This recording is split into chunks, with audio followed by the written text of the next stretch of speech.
Good evening, everyone. Welcome to Knowledge and Relationships M3 TV News, the stream that always gives you the best news.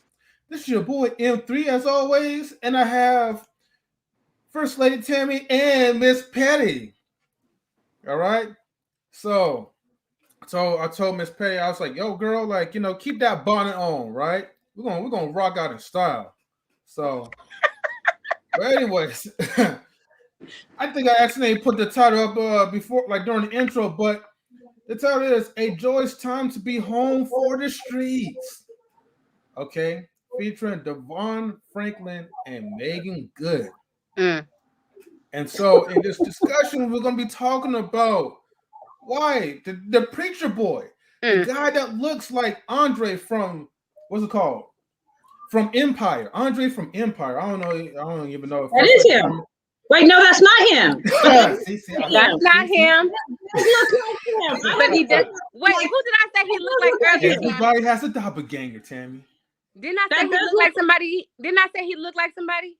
Yes. Who did I say he looked like? I can't remember, but he does look like the guy from Empire. But he does look like that guy. But I did He Mario earlier. I said he looked like somebody, but I forgot. Well, remember, when Andre was like Christian Andre from Empire, so that's what he kind of remind me of. Just like that look, the stature. I'm like, yeah, that So I don't blame you, Tammy. I'm like, is that Empire? No, that ain't him. But before we even get started, let me do something real quick. Okay, I want to give shout outs to the people who are in the chat. Okay. Miss Just, I just want to say thank you for tuning in. This is Hello 84, which is Oakland Artist 84. Excuse me, my IG. We have JP. This is Peace and Light Family. Looking forward to your perspectives. Oh yeah, definitely. And thank you for tuning in as well. And then let's see. And thank you for the ones who are tuning in. We have at least 10 people that's watching us right now. And I got this bonnet on my head, Mario. You really owe me a big thing. I'm telling you. Exactly, right? He just spotlighted you. Don't be no snitch. But anyways, get the likes up, y'all. Get the likes up. We're doing this for the entertainment for you guys. Rashawn, he says, saying hey to the panel, the chat, the behind-the-scenes crew. Shouts to Knowledge and Relationships, the crew that rolls deeper than winter potholes.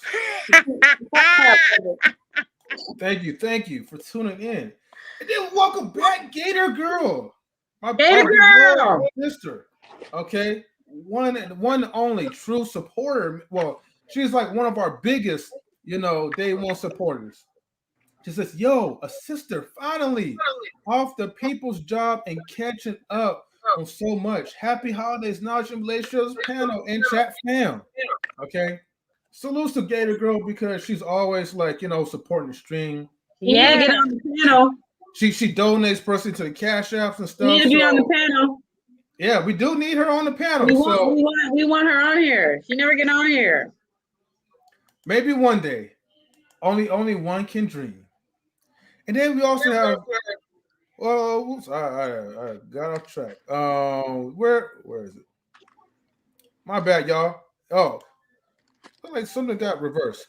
Okay, I must have skipped something. All right, we also have Miss Mary. She says, "Knowledge, salute to you and the beautiful ladies on the panel." Thank you, Miss Mary. We're so happy to see you on this chat. Then we have K. Marion.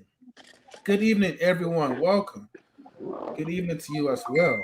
Shout outs to K. Marion, the lovely wife. Is she gonna be on here later? She's gonna support us like in the chat. She got to take care of some things like for our Christmas thing. Okay. And then please smash that like button. If you're new, subscribe. Hit the notification bell when all notices when we go live. And then also, okay, so she says thank you. The field chat virtual hug. Then I gotta give a salute to the King Gene. This is a positive guy, folks. King, I love his content. He's always coming with a lot of positivity, uplifting folks. Man, keep doing your thing, King Gene. Salute. Thank you. It says, child, 2022 is coming through. Okay. Oh, eyes coming through. Okay. Nice. So we're gonna hold her to the word. In 2022, Gator Girl will be coming to the panel. That's what she said. Nice. So make sure y'all photo snap that, clickbait, whatever you want to call it. And All then right, listen. Mm-hmm. I took a picture of it. I have an iPhone. Yeah. Oh wait, hold on for 1 second. Oh, she thought I'm Mr. Best in the World. Right? Is that how you say it? Snapchat, yeah, something like that. Wait, I gotta answer this question. No. I'm not Mr. Best in the World. I'm M3 from Knowledge and Relationships. Mr. Best in the World is, I'll just say he's related to the manager, Mr. You Know. And then Miss Mary says, hey, kid, Mary, good to see you. And Riz Bear Productions says, hey, ladies, what it do, now? It's your boy, Little Grizzly. He did not say, hey, ladies. You know he can't say all that. Wait, never mind. He said, yo, what it do? Yeah, yo, what it do, y'all? Now, what it do, Grizz? Welcome to the chat. Hey, Grizzly Bear. Okay. Did she say put me on the sports channel or Umar's? Sorry. Put me on the sports channel. Because his school still ain't built. His school still ain't built. And he said it was gonna be done in September. Just saying. Exactly. He said that school's gonna be built, and I said it. If we roll back the tape, I said his school was not gonna be ready when he said it was ready. And you know what? I was right. Wait, can you fill me in? I'm sorry, I missed something. Oh, Umar Johnson, the one that's building that school, and I can't whatever he's in. He's been building that school for years. No, I don't know who that is. Umar Johnson? No, who's that? Dr. Umar? Yeah, you might want to. Wait. Hold on. Wait. We gotta pause. Okay, hold on for a second. Wait, is that Dr. Omar Johnson? Is he that old black man with those ugly big glasses and that gray hair and stuff? I know who he is. No, he doesn't wear. He doesn't wear glasses. Oh, he doesn't. No. Yeah. Wait a minute. Hold on, real quick. Hold on. Wait. We gotta stop the show real quick. Before we get to this topic, we have 14 people watching, which is great. But there's only 8 likes. 15 people. 15 people. Oh, come on now, people. What's up? Like, I know y'all ready for us to get to the point, right? But if you want us to get to the point faster, let's get these likes up. I see 8 likes, but there's 15 people watching us. Come on now, that's not acceptable. Let's get the likes up, y'all. Come on. Help a brother out. I know what to do. Oh, you say, oh, no, I don't like him. No. You said Dr. Umar, right? Yep. Yeah, okay, yeah, I do not like this. He ain't no doctor. No, I don't like him. He ain't no real doctor anyways, though. Yeah, he ain't no doctor. He's another man on here trying to tell a woman what she's supposed to. Another one of those men. Man, I don't want to go there. Doctor, I don't want to. Where's DJ? We waiting for him. He's coming. Trust me, he will be coming. Especially since I said I don't like Dr. Umar. Mm-hmm. I don't. All right. Let's see. Okay, Mr. M3 says the founder, Mr. M3, the founder and operator of Knowledge and Relationships podcast. He is modest about that. Check out the replay of last week of how the pod ever got started and how it almost went away forever. Yes, definitely. Definitely check out some of our features and all that. Let me make sure the likes is up. All right, 10 likes, 14 people watching. 4 people are stingy as hell, but it's okay. I forgive y'all. We're gonna get to the topic. Let the conscience be on your minds. But the first question, right, of this topic is, how familiar were you with Meagan Good and DeVon Franklin's relationship development before the news of their divorce? Keep in mind, is DeVon Franklin, Mr. Preacher Boy, is the one who's divorcing actress Meagan Good. You After he probably done already, prayed. yeah, oh yeah, and Make sure don't you worry, say that, you know please. what? And I have a reaction video about that too, though. Well, compilations. You already saw it, Luann, but I think Tim is gonna have a joyous time, right? I mean, I Watching as think well. I may have seen it because after the news about them getting divorced.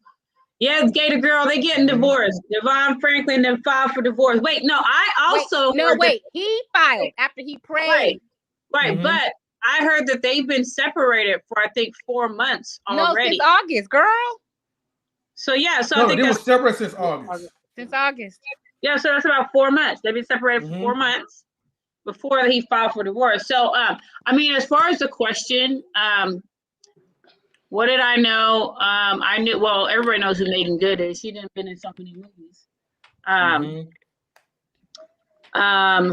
They were a couple that everybody just thought was just the greatest couple because you know he was celibate for 10 years before they got together, and then they were only dated for 6 months before they got married.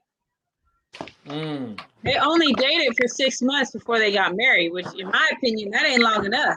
Like you just barely really getting to know that person for that 6 months, you know. Right. Like they say, you meet that person's representative. You don't really meet that person. You meet what that person's representative. But yeah, you know, she was an actress. He's like a producer, and he's very spiritual.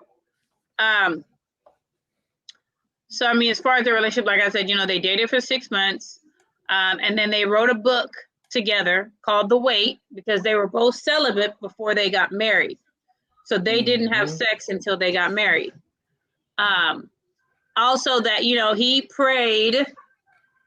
No. Wait, can you say that louder for the people? Wait, let me say it. So I think, so this is the thing is I don't know. Like, I mean, I don't know if he actually prayed or if. Wait, Tammy. Yeah, I don't know. I did see a clip before we started that he said a brother asked him, "Well, what was the prayer?" Because other brothers want to know about what you prayed to get a woman like Meagan Good, and he said it wasn't really like a prayer. So he didn't pray, is what it is. So, and this is what I find interesting is like you're very into church, but yet you didn't consult with God about the kind of woman you were supposed to marry. Like I'm just saying. Like you waited till after you're married, and then it's like, okay, God, let's have a conversation. I feel like that's something you should have prayed about ahead of time. But that's just my opinion. But yeah, so that's as much as I knew as far as their relationship. As far as them getting divorced, you know, they were married for 9 years. They were, you know, they seemed like they were happy. But you know, you never know what's going on behind closed doors. That's what I will say. You know, there's always his story, her story, and then the truth. So you never really know what's going on behind closed doors. And people show you what they want you to see, not necessarily what's really going on. They'll show you what they think, what they want you to see. But yeah, so as far as what I knew about them, you know, those are all the things that I knew about them before the divorce. I thought their marriage was going to last, to be perfectly honest. I thought it was, but you know what? You know, when it comes to Hollywood and these celebrities, you know, nowadays you never know. So that's my answer to that question as far as what I knew about them before the divorce was announced. All we know is just like Gay Girl says, she belongs to the streets. So let me get this right. I know I posted like the first question, but I need to do the reaction video real quick. Shout outs to Mediocre Tutorials, because this one, right, I'm only just going to play like the compilation. I'm not going to play the whole part where he gives his commentary about it. Okay. So let's see. He talked about how her past he talked about how her past had her real bound and almost unable to accept his love. Okay. Well, we're gonna dive more into it, but yeah, and I already posted like the link. So, let me go ahead and get my fair use going on. Let me see. Let me look for fair use real quick. All right, fair use in that. And what's up, Mister? You know. Let me do this. Oh, he not announcing himself this time. No, I think he's on mute. He announces himself when he comes in. I don't. In due time, Tammy. Just be patient. You know. And he said, "Hold on." Okay. He said, "Hold on." Yeah. All right. So fair use, everyone. We're going to play this video. It's going to be good. And I don't know why. All right. There we go. Is it playing? Oh, okay. Hold on for a second. Oops. My bad, y'all. Okay, there we go. That's Meagan Good. Yeah, I know. Yeah, I seen her in the karaoke about 3 weeks ago. She's in that new show. That's Harlem right there. Yeah, I see. Yeah, about 3 weeks ago, I seen her in the karaoke. I was just going to talk about their divorce. That picture is out. I was just going to bring their divorce up. Listen to this. DeVon Franklin files for divorce from Meagan Good. If you don't know who the brother is, he is a preacher. Now, this is what I want to ask the nation, and I hope Marcus and Darlene will answer this. How in the can you step to your congregation with confidence as if you are making sound decisions in life and your wife got in front of her face, in front of the nation? As an actress, can you destroy your husband with your work? Yes, most definitely. And please, people, get the likes up. I know there's more people watching. Come on, don't be stingy now. Get the likes up. They started off like that. How you a man of God and your wife looking in a... DeVon is a man of the cloth, and Meagan is a woman of the streets. She's not going to cover up. She's going to wear what she want to wear. In the name of Jesus. Amen. Amen. Amen. She's going to wear what she wants to wear. In the name of Jesus. Yes, she will. Yes. The fact that y'all even standing up, applauding for this guy. She could wear whatever she wants to. In the name of Jesus. So she could be butt naked, eating booty like groceries. In the name of Jesus. No. Wait, hold on a second, because if that's the case, she wouldn't be wearing anything. So. Well, excuse me. In the name of Jesus, though. I'm just saying, though. I was just feeling the brother's spirit at the moment. Yes, she will. Yes, she will. She has been as Christian as she has been that she is right now when she's worn whatever God is what she wanted to wear. So we ain't doing that. No. I love you. She belongs to the streets. I have a question I've been wanting to ask you. Yeah. I'm trying to figure out, you didn't write about that prayer that you said to God that helped you get a wife like Meagan Good. Like, what was that? Nah, I ain't giving y'all that prayer. What was y'all that prayer that you said to God? Was it fasting? Like, what was it that gave you the blessing, man? I mean, it's so funny. It's weird where, when her and I started dating, I was resistant to it. Oh, wow. Yeah, I was like, I don't know if I want to do this. I definitely didn't want to be with an actress. Someone of obviously her fame. She belongs to the streets.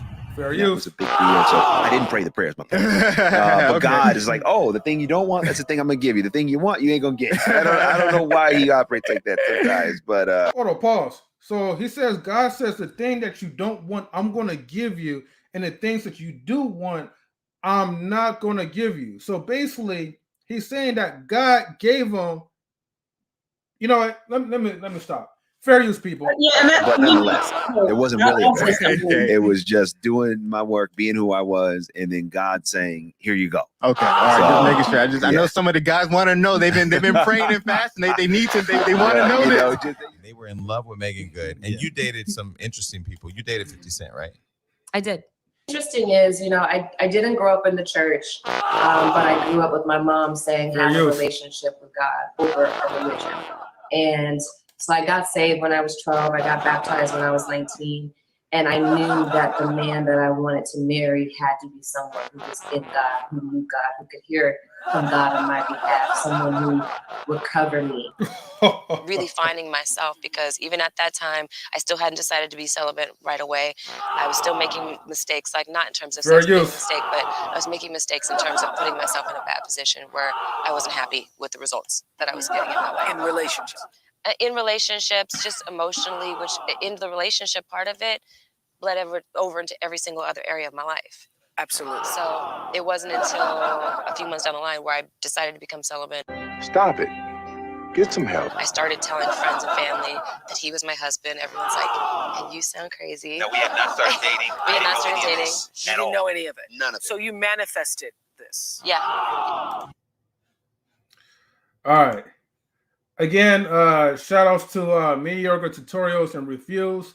Hopefully he does a fight on this video. I did post it like on this under the comments, just to let him know, y'all. I'm just gonna do a reaction. I mean, he does it all the time with other people's reaction videos anyway. So shout outs to him. He's the one who came up with the compilation. Very funny video indeed.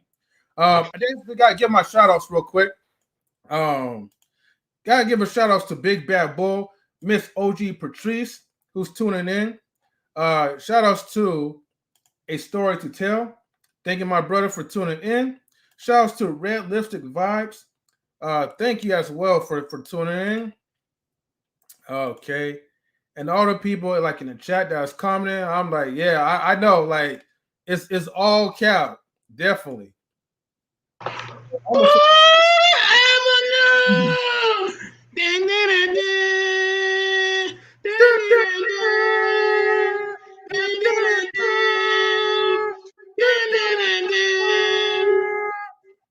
I am here.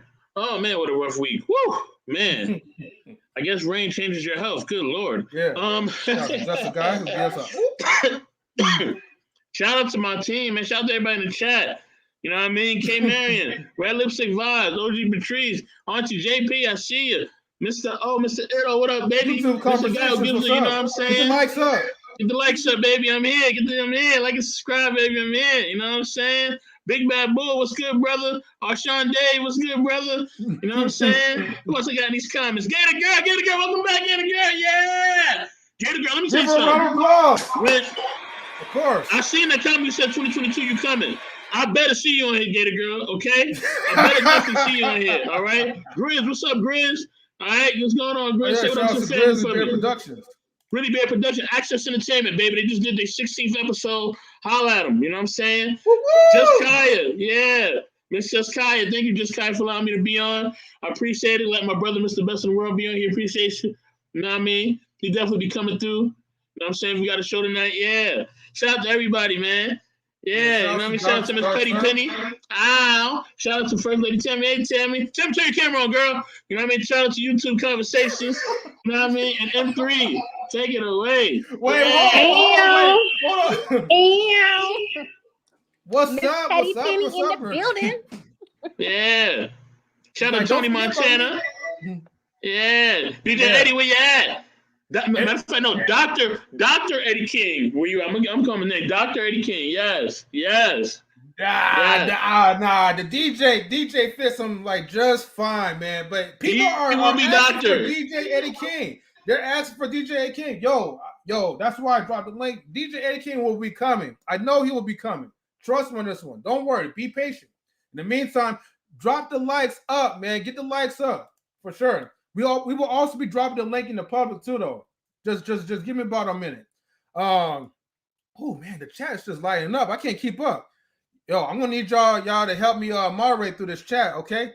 I got you. First question: how familiar were you with Meagan Good and DeVon Franklin's relationship development before the news of their divorce?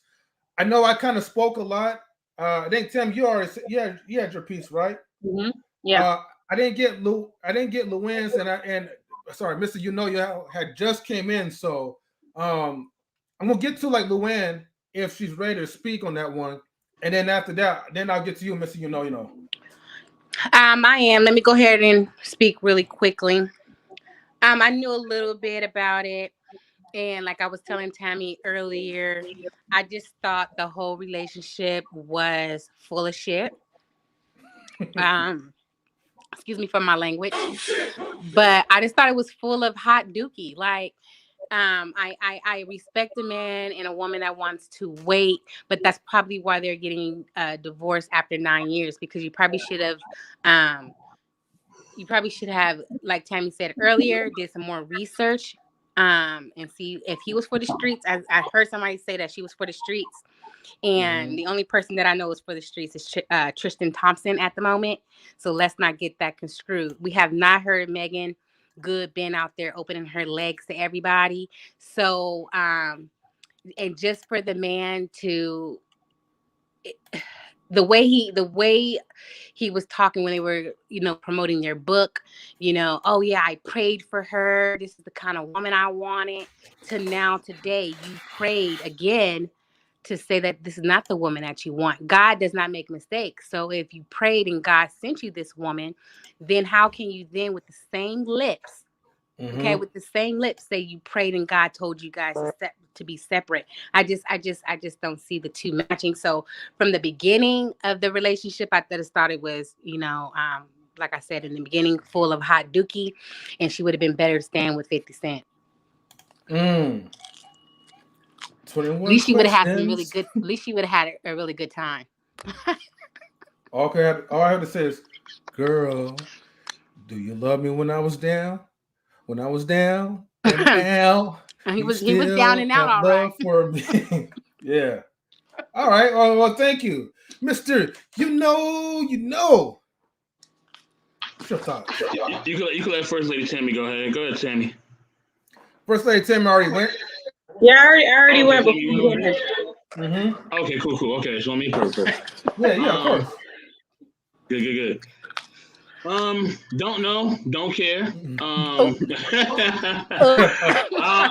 don't get involved in people's relationships, man. I really don't. Hopefully, they'll figure it out with themselves or other people, and yeah, things will work out and they'll go from there. I wish them the best. I do think that they may have had the wrong expectations, you know what I mean, of what they wanted things to be. And that's okay. In relationships that happen, Oh yeah, Mr. O, we definitely dropping the link, baby. We got you. I got you, Mr. O. You know what I mean? And I think that, sometimes, relationships you may want it to be something that it's not gonna be. But the one thing that I cannot stand more than anything when people act like God is making a relationship do this, that, and the third, and we all know that God ain't got nothing to do with this.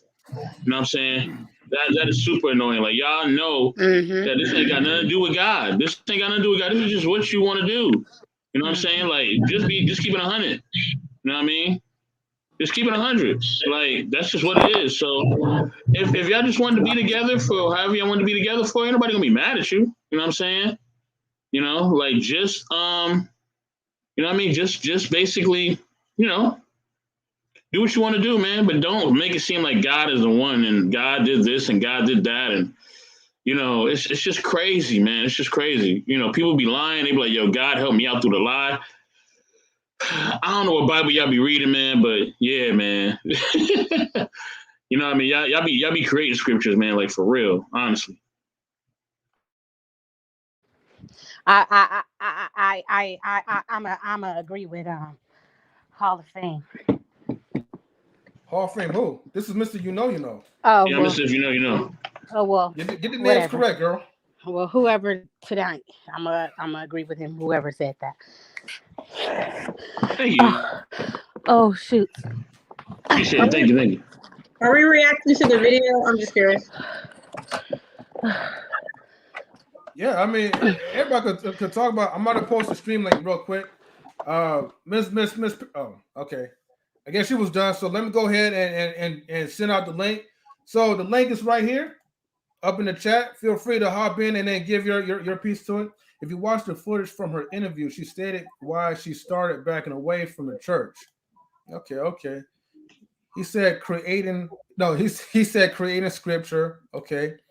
You okay? Word. All right. Man, the chat is lit up right now. Okay. Man, appreciate the chat. Definitely continue to keep like the lights up. Mario, let me see.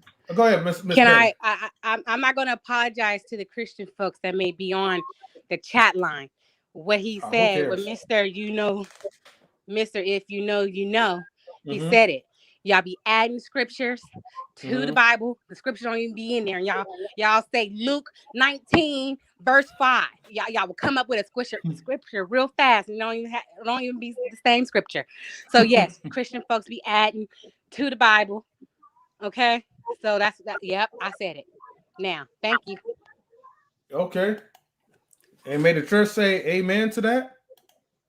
All right. Let's get to the number 2. Well, real quick, as far as the video, I just have a couple things I want to say.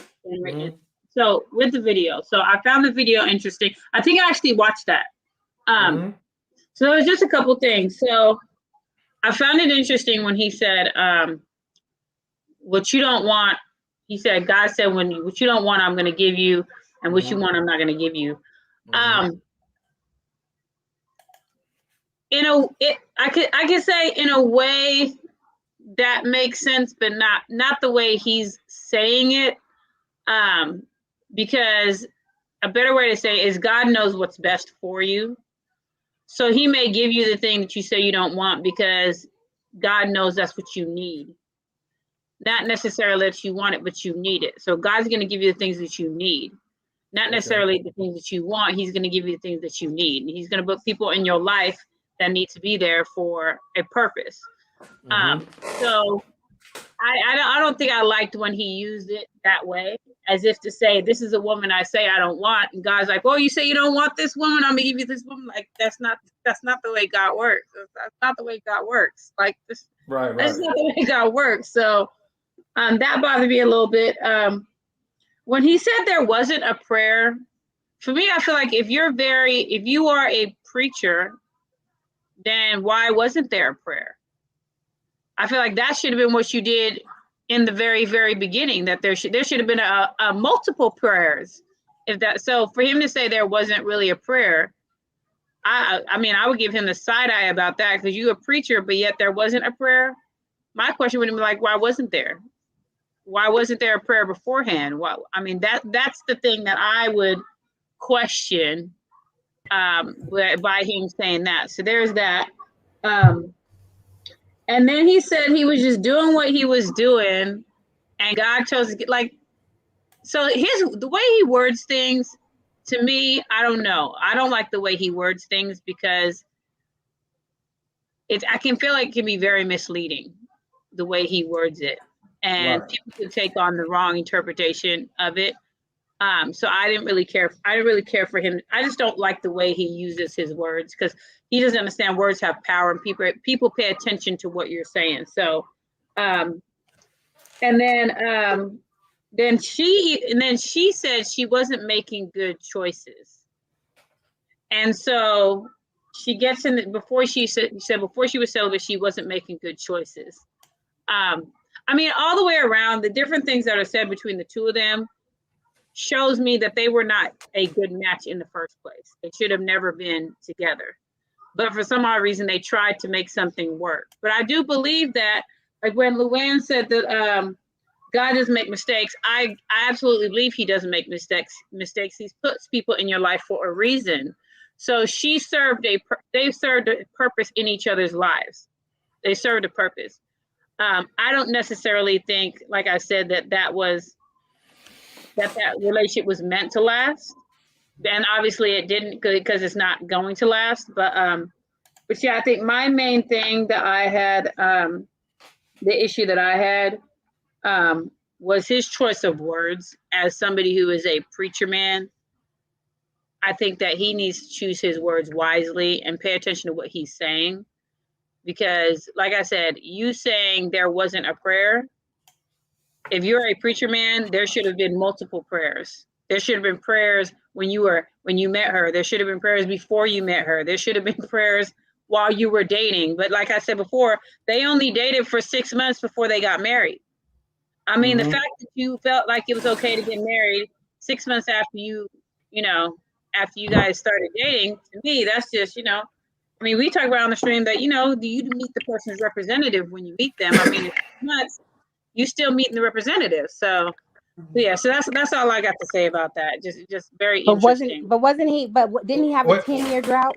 Wait, He hold on. did. He was celibate for 10 years before they got married. And before they met, he was celibate for 10 years before they met. And she was not celibate.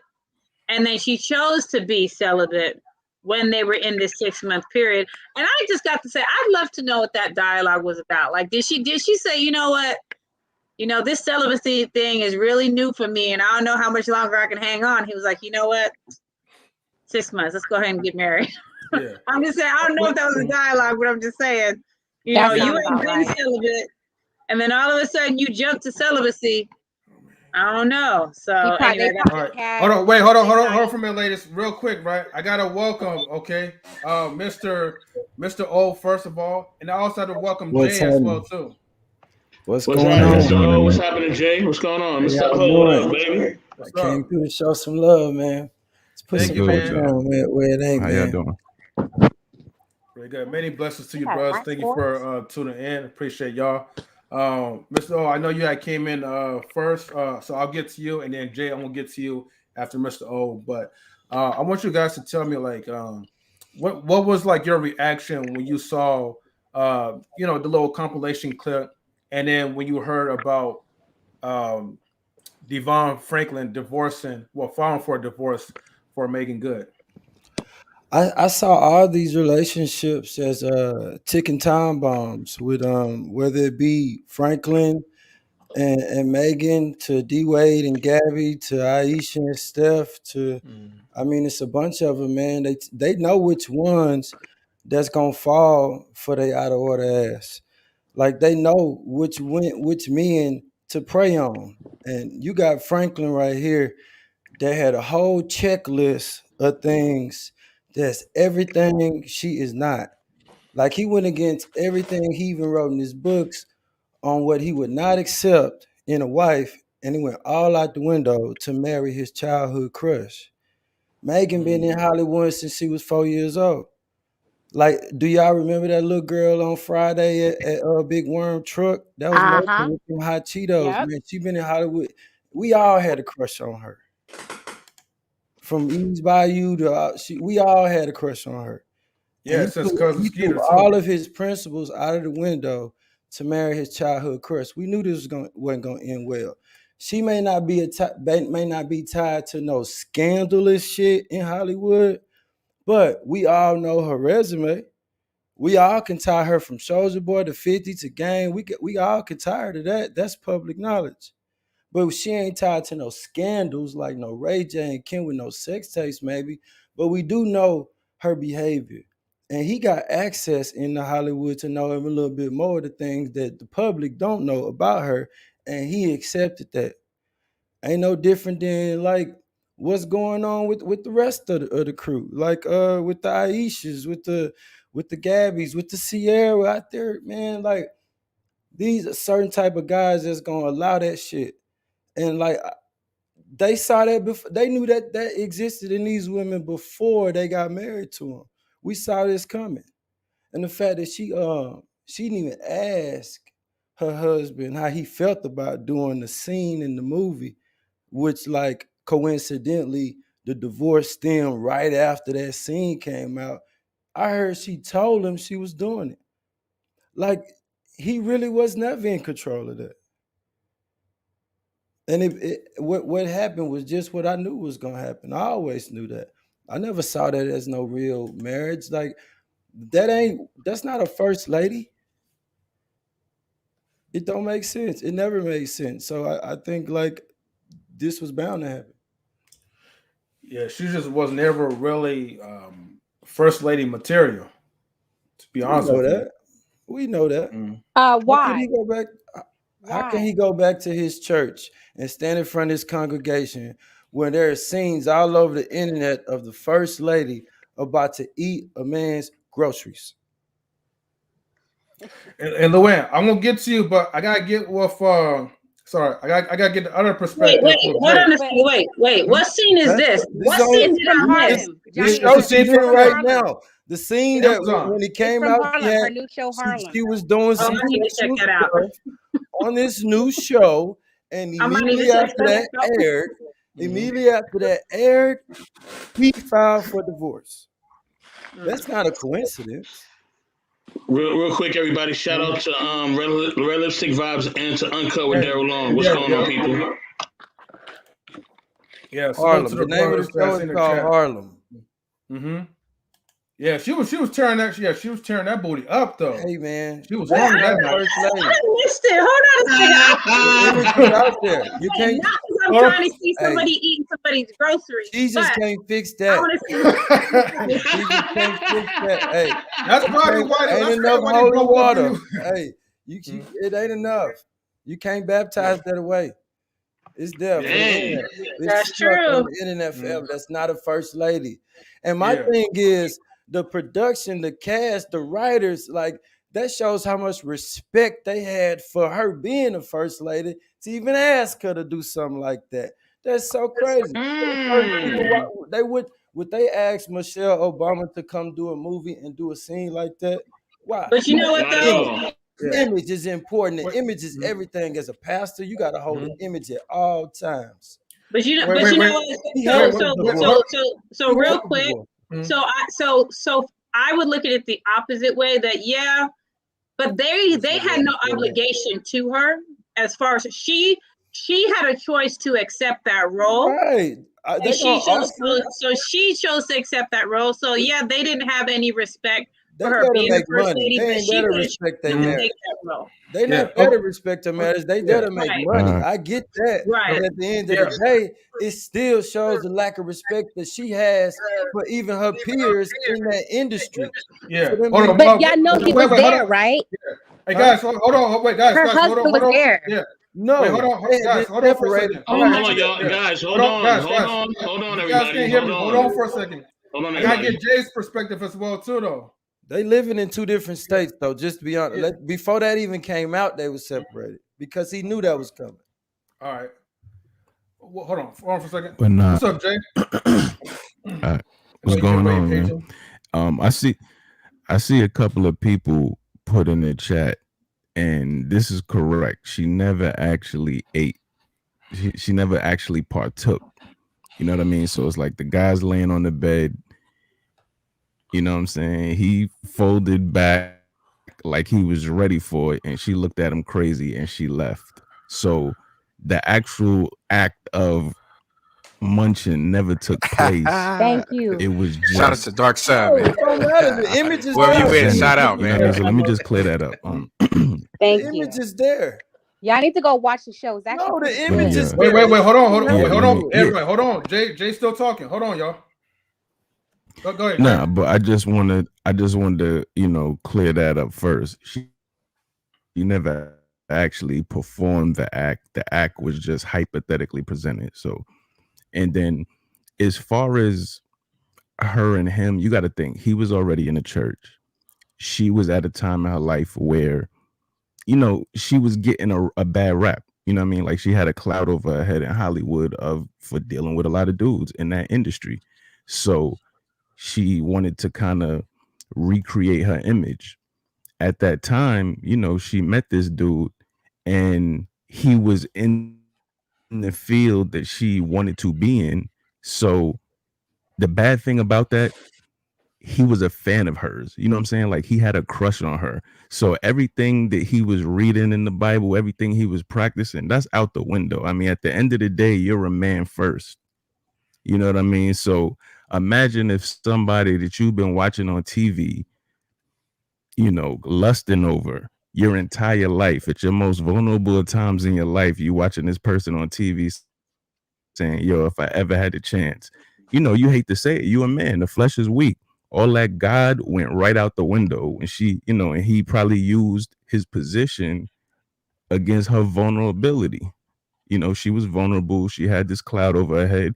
He was like, we'll do it the right way. Going without sex, that was nothing for him because he knew eventually he was going to get it because he knew he was going to marry her. But, he took advantage of that situation. Now, as far as her, he knew what she was from the beginning. You know what I mean? And that was more like a conquest for him. I would almost equate it to August Alsina and Jada. You know what I mean? Do I blame Jada for taking advantage of a vulnerable dude? Yes, that's part of it. The other half of it is, he was watching this sexy chick on the Matrix that he was watching on the screen, lusting after, and he had the opportunity, conquest-wise. He was like, oh, yeah, I mean, sorry, Will. It's a wrap for you, it's a wrap for your goodie. So that's what I would say, man. DeVon Franklin admired her. You know what I'm saying? He grew up liking her. So he had that opportunity. Yeah. All that Bible was getting put on the back burner. Jay, you're very wise. It's very wise. He saw the same thing I saw. Yeah. Appreciate you, man. It's like a fan had to marry his celebrity crush. That was his Rick childhood Russell, crush. How many of us had Meagan was on our menu for at least a couple months. Like some period in our time, our life, our childhood, we lusted over Meagan. All of us. He named exactly. He named my cousin Skeeter, dog. That's how far she goes back. I heard you, Andrew. He was like, my cousin Skeeter. Dog, I remember on that show. I was like, damn, she right. Y'all remember. Cute. Had a big forehead, some braces. Like she had the gap. She was a cutie. When we used to pick our little fantasy girlfriends, I got Meagan. Yeah. Like 12 years. Until I found out she smoked cigarettes. Yeah, that's the biggest turn off. But still, that ain't. I mean, shit. That stopped me from still having a crush on her. But still, man, he knew what he was signing up for. We know what that is. It's not a first lady. Yeah. And he lists what he wanted and went against all of it. Said, I would not date an actress. I would not, all these things. Yeah. I'm sorry. Hold on for just 1 second. Realistic vibes. I mean, look, if you wanna come up, you can still come up. I'll give you the opportunity to come up without worrying about camming up for tonight. Oh, the other thing I wanted to say, no, she didn't go through the act, but the image is there. If you go on the internet, you're gonna see her between a picture of her between this man's legs. Just because she didn't do it doesn't erase that. He got to stand in front of his congregation and explain that. That's our first lady. What he's going to explain is that, well, my woman, her body, her choice, her right. She's an actress, y'all. So, God, forgives the sinners or whatever. He's going to make something up and write it in the scripture. If church care about members and money to stay alive, she got to go. Yeah. Hold on, I gotta but get he DJ doesn't have Eddie. his own church. Yeah, hold on, Love? I gotta get DJ Eddie real quick because DJ Eddie is here. He Yeah. hasn't spoke yet. Yeah. Go on, DJ Eddie. What's going on, man? First of all, I want to just give a shout out to all y'all, man, and shout out to some of the people in the chat. I don't know who y'all is, but shout out to y'all too, man. I don't know who that is, but shout out to y'all, man.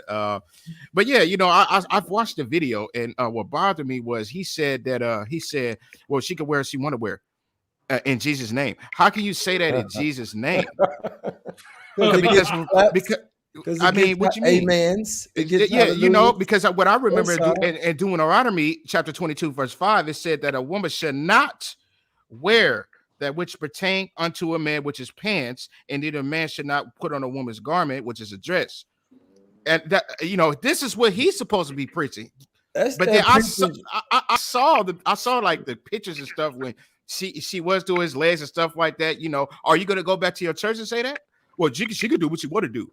You could, for real.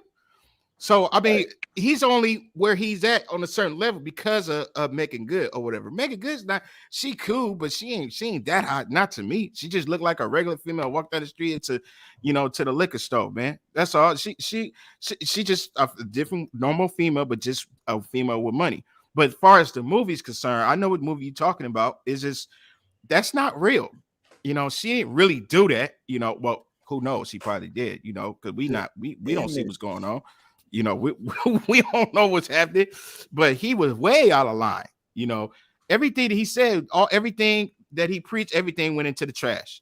You should have seen who this guy was before he met Meagan Good. Should have seen who he was. You know, he he didn't want to eat. He didn't want to eat certain food in a grocery store, but now he eating like lobster tails and everything. Now, ever since he didn't met her, he was never in charge. She was always in charge. Now, I don't believe that he left her. I don't believe he left her. I think she did. No, I don't believe that. He did leave her. He filed. He filed. Yeah. Look, but listen, I don't. That's just him. That's just him saying that though. I wasn't there, so I'm just saying I don't know if that actually true. She probably left him. They probably got into behind movies, and he probably didn't want her to do certain things, and she's like, fuck you, I'm finna do it. Well, we only have the data that's available. We can't speculate. We only have the data that's available. Right. So I'm just saying, like I said, I don't know. That's why I say I don't know. But what's available is that he filed. We have that data available, so we can use that. Okay. Real quick, I gotta give a shout out to Big Bad Bull for the $40 donation on Cash App. Thank you, my brother. If you're still in this chat, definitely salute to you. Thank you so much. Go ahead, everybody. Yeah. Go ahead. I'm still reading. But as far as like we keep going, that image thing, it's still out there. It's still out there. The image, it looks bad. Yeah. No, I definitely agree with you guys. It is a bad look. It's a bad image, especially because once you are, especially the first lady, and you are married to a preacher, people are going to look at you at a certain type of way to try to follow your example. And if you're teaching young folks a certain type of lifestyle, you're only going to confuse them. Oh, wait, Jay, you have something you want to say real quick? Oh, no, I was saying being in the church, like you were saying, it's even stricter, man. She probably not even allowed to eat booty in real life. Yeah. And plus, there's no such thing as you can wear what you want to wear. That's false.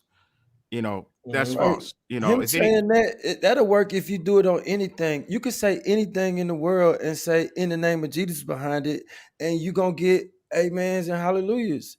It's that preacher vibrato. He was stuck in a hole on national TV with a big old light and a camera in his face, and he didn't know what to say. So he went to what he knew to get the crowd on his side.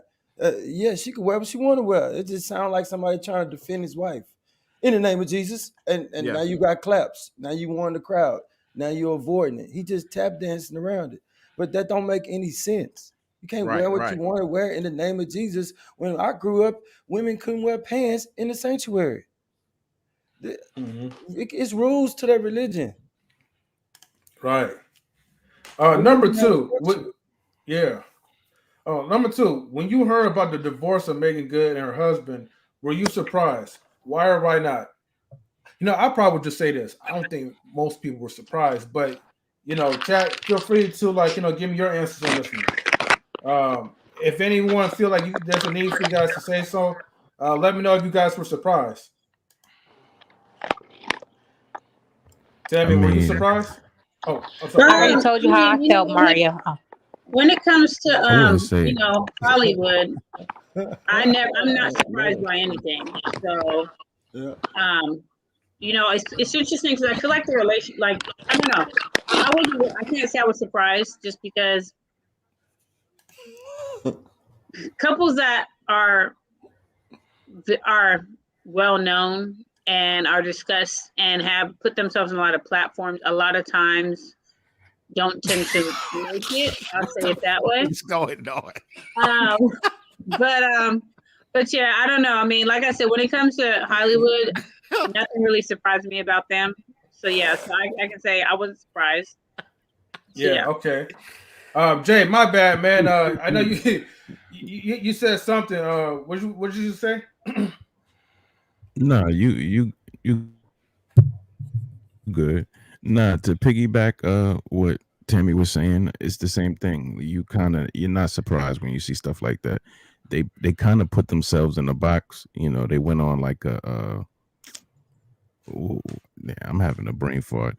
When your celibacy, they went on like a celibacy tour, when they first started dating. So, when you put strict parameters, you don't leave any room for error or any, we're human beings. You don't leave any room for that. You set yourself up for ridicule, so I wasn't surprised, but I would definitely say, I was kind of pulling for them. As a young black couple, you do want to see them succeed so that they can kind of get to a certain point where they could tell you, like, yo, it was terrible. We went through this, we went through that, but we stuck it out. And this is what we did to stick it out, so you don't want to see that, but it's not a surprise.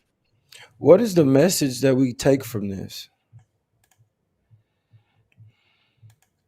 Say that again. What is the message that we gonna take from this to apply to how we make decisions on how we come together? What do we learn from this? Well, I'm just laughing at what you said. I'm just laughing about what my answer was going to be to what you said. I'm sorry. Oh, go ahead, Tammy. What was your answer? No. I'm just saying, like you. Tammy, stop! You're gonna make me throw up. Come on, Tammy. I'm sorry. No. We all want to know now. I know. Here's the thing: is 6 months. You don't marry someone after 6 months. I'm just saying. That's part of what you learn. You don't marry someone. That's the lesson, though, Tammy, because like you don't want to be dating somebody for more than 6 months to figure it out. You kind of should know within 6 months if you're looking for the right. And that's why and that's why it doesn't work. At 6 months, you not find the person. The thing is, he had learning the person. But you know what though? So here's the thing: is this what I will say is that. So when it comes to dating, and I feel like when you have this long list of things, it's okay to let maybe one or two go, depending on what they are. Certain things should be non-negotiable items. Like if on your list is they need to have a job, that's not something you can just decide to push to the side. That's just not. I feel like age can be pushed to the side a little bit, moved up or down or whatever. But when you're marrying somebody, know who you're marrying before you do. Don't have the expectation that they're going to change, because the way that they are now is possibly the way they're going to stay. So don't have an expectation that you can change this person to be who you want them to be. So if this person brings a certain character, personality, lifestyle, know that this person might be that same person, character, lifestyle, all that stuff, 6 months, 5 years, 9 years down the line. So, I would say that. I don't know. Yeah. I think that like he was wise enough to lead a congregation of people and also advise others, and even publish in a book a nice list of qualities that you should choose a wife based on. And he didn't follow none of them. He threw him out the window to sell a book. And that's the thing I wanted to ask was, even though it wasn't a successful marriage, was it a good business arrangement? Because didn't their net worth increase? I mean, I know they sold a gang of books. She was she's hitting her peak as an actress now. Like I think some good things came out of it business wise. Yeah, I think now she's about to take off. This series right now is about to put her in a whole nother league. Okay, so when you say business, you talking about business for their marriage? Or you talking about book? Soon as they got together, he sold that idea of I'm taking this hoe into a housewife theory, and I'm gonna show y'all how to do it. And they put that book out, and they went on this campaign about it, and they made a whole bunch of money. Well, every person in your life serves a purpose. So every person that you meet, every person you interact with serves a purpose. And when that time of purpose is done, then that is done. So they served a purpose for and with each other for 9 years. So whatever purpose they served, that's done and over. Hold on. DJ Eddie King, let me get your perspective, right? Do you agree with what Mr. O said about the business aspect? So, what Meagan Good and then what DeVon Franklin with their marriage at first, do you think it was good business, like a business move, for him to marry an actress while he's, good boy preacher guy? To him, it was a good business move, to him, because they need that tithing money. He need that tithing money. There's more people that can come to the church, especially with her in it. That's a lot of money. You actually making more money than the majority's other churches right now. On his part, that was a good business move on his part. But I feel like it's bad all the way around, man. Especially if you're a pastor. If he got old videos and I've seen those, and he went like that, he was a totally different guy. But on his part, it was a good business move on his part. If he feels like God is his, like money is his God, then if that's what he want, then that's a good business move on his part. So yeah. Okay. And then Mr. What's your thoughts? I mean, at the end of the day, they both made a decision. And I mean, when you have a couple that's in the spotlight and they're in Hollywood, they're gonna make decisions that's not the decisions that we would make on a regular basis, right? They're gonna do things that we choose not to do. You know what I mean? And with that being said, like we just gotta unite with people. I feel like people is on here saying a bunch of stupid stuff in the comments, man. And all y'all dudes need to really grow up, for real. Both of y'all, you know what I'm saying, dude. Both of y'all are hiding behind different accounts. You're not even, being real men. And plus, y'all talking about something where both people suffer from both coasts. Both Biggie and Tupac both got clapped. So how about that? You know what I mean? Grow up, y'all, for real. That's what's wrong with us black people. We don't know how to be on a social media network and be respectable. You know what I mean? That's why they look at us as niggas. So stop acting like niggas. You know what I mean? With that being said, you know what I mean? And y'all can hit me direct, whoever y'all are. With that being said, I think that, it's, when people are in the spotlight, man, we never know what's going on, right? We thought Will and Jada was the perfect couple, right? Oh man, Will and Jada, oh my gosh, they are the standard. You know what I mean? They could do nothing wrong, right? Then all of a sudden, we found out about the whole August Alsina thing. You know what I mean? Okay. All right. Everybody, this chat is very, very animated right now. But yes, with that being said, we, you know what I mean? We thought they was a perfect couple. Everybody looked at Will and Jada. Will and Jada, they could do no wrong, right? Then we found out the August Alsina thing happened. We was like, oh, okay, they not the perfect couple. They're not what we thought they were. They're not America's couple, huh? And then they get on the show and they say bad marriage for life. And then, then it's like, okay, now what is it? You know what I'm saying? At the end of the day, nobody needs to be a standard. You know what I'm saying? Let people live their life, right? Let them, figure out what they want to do as far as their relationships. And you decide what you need to do is best for you. You know what I'm saying? They may have had an entanglement. They may have had different deals on the table. They may have different agreements on the table. That is definitely likely, especially in Hollywood, because you never know. You know what I mean? You never know. I just think that at the end of the day, you know what I'm saying?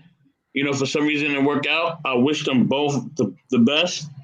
And but I think Meagan Good, she's had her share of brothers that she romanced with in her younger years.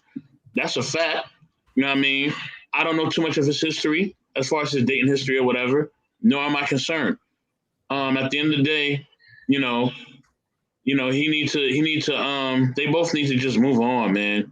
They just need to move on. WT Phone, we sorry we can't see your message, bro. I know YouTube may be blocking your message based on whatever you're saying. Are you posting links? Because if you're posting links, that's why YouTube is probably blocking it. That too. And if you want to post a link, you gotta come up and put in a private chat, and we can probably look at whatever you're trying to show us. Yeah. Hey, Miss JP. Yo, Auntie JP in the house. Hello. Hey, how's your spirit, everybody? I didn't know I was gonna be on that. I still want to be able to talk. It's wonderful. Yeah. Hold on, go ahead, Miss Patty. Go ahead. Okay. Go ahead. Hey, JP. All right, go ahead, Miss Patty. Okay, thank you. Sorry. Hi, Miss JP. I'm sorry. I smoke, so I will forget my thought. Um, which I You just better did. write it down next time. But yeah. So what? I already forgot. But the one thing that I wanted to say is something in the comments. Someone asked. They wondered if Gator Girl. I believe she asked the question if children played a part. And yes, Megan didn't want kids, I guess, and he did. And she never, and me and Tammy was talking about this earlier, that Meagan Good never wanted, that wasn't something that she really wanted to do, was be a mom. And I don't know where this narrative that these men are on the panel tonight come with, where Meagan Good was for the streets. Like, just because she dated different guys don't mean that she was for the streets. So I'm gonna need you guys to be respectful, because a lot of your famous people that you know are whores. She from the All streets right, too. Miss She's Petty, I not want from the to. streets. Just like the girls that you're talking about. I She's wasn't just done. like that. I wasn't done, DJ. Oh, DJ okay. King. We didn't know. She's in the rich part of the streets. Uh, the point is, um, he's still a fraud. The pastor, like Tammy said, if you are knowing that you're going to marry somebody, I don't care if it was your crush. Michael Jackson, it was my crush, but I would have never married him, even if I had the chance. I still wouldn't have married him. But I loved Michael Jackson. You can't just marry somebody because of your crush. So you stupid for that. And that's why I said pastors and the church people be adding extra stuff that they want, and then thinking they're gonna get a different outcome. You're not going to get the outcome that you want. You should have prayed and been on them bending knees, okay? Like Mr. O said, don't fake the funk. If you're gonna do it, do it. If not, then don't be out here pretending and acting like you all holy and godly and you getting ready to marry your dream crush. But Mr. O, really didn't like you calling her a hoe. So I I did never. want to So, check you on that part. Miss Petty, I want to say this. I was careful with my words, and I apologize if what I said made you feel a certain way. I never use words like "hoe." I know I specifically said she is not tied to any scandals. I specifically said that. I say, but we do have public knowledge of her dating history. We know it's public knowledge who she's been associated with, Right. from 50 Cent to Bow Wow to Game. These are guys that you would not suggest as suitable suitors But for you also marriage. said, but what I'm saying is, that's you also public said that information. but you also said that just because she dated these people, she's not. No, You she's not said a that you first said lady. she's not She's a not first a lady. first lady. Guess what? Yes. We had a whole first First lady lady. who the president's wife was a whole whore. So you can't tell me that No. some people can't they're I do believe you said she had to change her her reputation. I did hear you say she was trying to change her reputation. That's why she chose this preacher boy. But even for him, while he up there not wanting to sleep with anyone, that's because he was trying to get his soul right and his mind right. But I he definitely he held didn't him do it right. accountable. I definitely He held didn't him do it right. accountable for making a dumb decision. He threw all of his principles out the window. He's definitely accountable for it as well. However, there may be an anomaly or a one-off situation where we have a woman of the streets who became a saved woman. By the norm, in the droves, what is the typical fashion of how a first lady is chosen to be the wife of a man who is of the cloth, does not have that particular type of background. Well, in 2022 they do, because I'm pretty sure there's a lot of church first ladies right now that were whores. Okay, Oh, they sleeping with the wow. So what's deacon. Okay, different? Yes, I can said it. can I Yeah, just What's say different? Image. Wait, but Go hold ahead, on, JP. man. Hold on. Image. Hold on. JP, Okay, Image. let's get JP's perspective. Thank you, Luann. We're gonna get back to you like in a minute because Anyways, go ahead, JP. Thank you all. I appreciate you having me up here on the panel and for coming through these last couple of days. This made it easier for me to stay live longer, so I do appreciate that. Thank you. No, anytime. But having said that, One, yes, there are some first ladies who are out there now who may have had a questionable, whorish past, and that's legit. Hey, I'm one of those women who, at 46, I've had a very checkered past. However, it's not made it to the YouTube streets, the internet, or anywhere else. And before I decided to get my face out here where people could see it, I made sure that my family knew and understood everything about my past, so that when it did come out, they could be prepared and comfortable with what it was that was going on. And when I'm up here, I'm accountable always to what I have done and what I continue to do as a woman and a mother, especially of black men. I don't want my sons to ever have to put their head down and be like, oh God, that is my mother. When you got women out here on OnlyFans and Instagram shaking their tail and dropping it like it's hot for $2 and $5, no, it's not okay for us to say, well, she does have a past. Yes, be accountable for it, but don't glorify it, and definitely don't take it into your future and into the church with you. That's as simple as it gets. We have to stop equivocating because it makes us feel good about what we are doing or have done in our own past, and stand up because we got children that we need to be looking better for. Preaching it. Preaching Yes, it. ma'am. Let me make this clear, right? Because I want to. I know people get offended whenever we talk about their so-called celebrities and stuff. First off, they're not related to you. I don't give a shit. But second of all, right? Okay, I don't know why I got this echo. Hold on, I wanted to mute somebody real quick. I'm sorry, y'all. Let me see where the echo. Okay, I think it's coming on your end, JP. So second of all, right?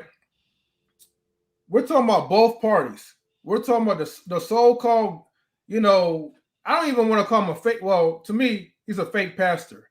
And the reason why I'm calling him that is because it's a simple fact. Is you're preaching that's contradicting what's really true in the Bible standard. You're fabricating all these things to make your so-called first lady look good as if she's this modest woman, but she's putting your reputation out there on the line. She's ruining your church business. You know what I mean? Like, look, if you're supposed to be a man of the Lord gives you the ability to have discernment. Okay, and if you guys watch that video, his hesitation was his discernment from the Lord. So by him going against that, now you're trying to say, well, God gave me something that I didn't want, but he gave it to me anyway. So all credit goes to him because he knows that if she goes buck wild or to a point where they're at right now he could turn around and blame it on God and be like, well, it was the Lord's will. He put me through that experience of heartbreak or whatever, and all praises go to God. No, don't blame it on God on this shit. This bullshit. Don't even do that. You chose her out of lust and admiration. Remember, this was like your celebrity crush. So I don't know. I guess if I was a preacher, I'll throw away like the Bible standards and create my own standards just to get with her. And then remember M3, he said she could wear what she wanted to wear in Jesus' name. You said that right there set fire to all the churches. Yeah. Sorry, I'll be right back. I answer the door. Go ahead, y'all. Sorry. But yeah, I mean, they started off bad because they started off the relationship transactional, with the book tour, and eventually them transactions is gonna run out. And during that point in time, she kind of took a break where she wasn't taking as many acting gigs. So once all those transactions ran out from that initial selling books and giving speeches, she had to go back to work. You know what I mean? And a lot of the stuff that she's going to get casted for is going to be stuff that's kind of, racy. Excuse me.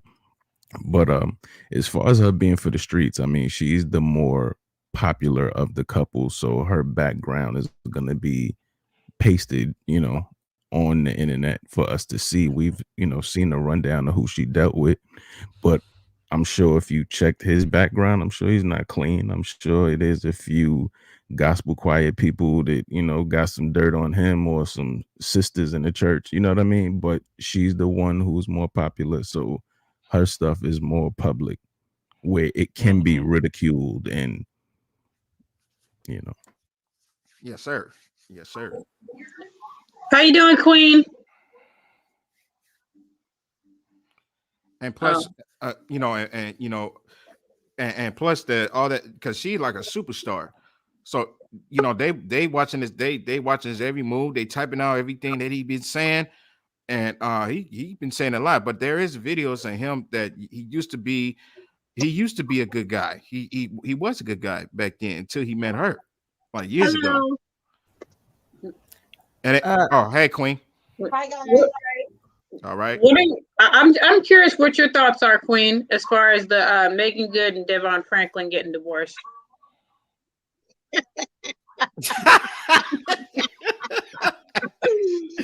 Where do I begin? Man. Well, with the foundation being what it is, you are a pastor. You have married someone who you're unevenly yoked.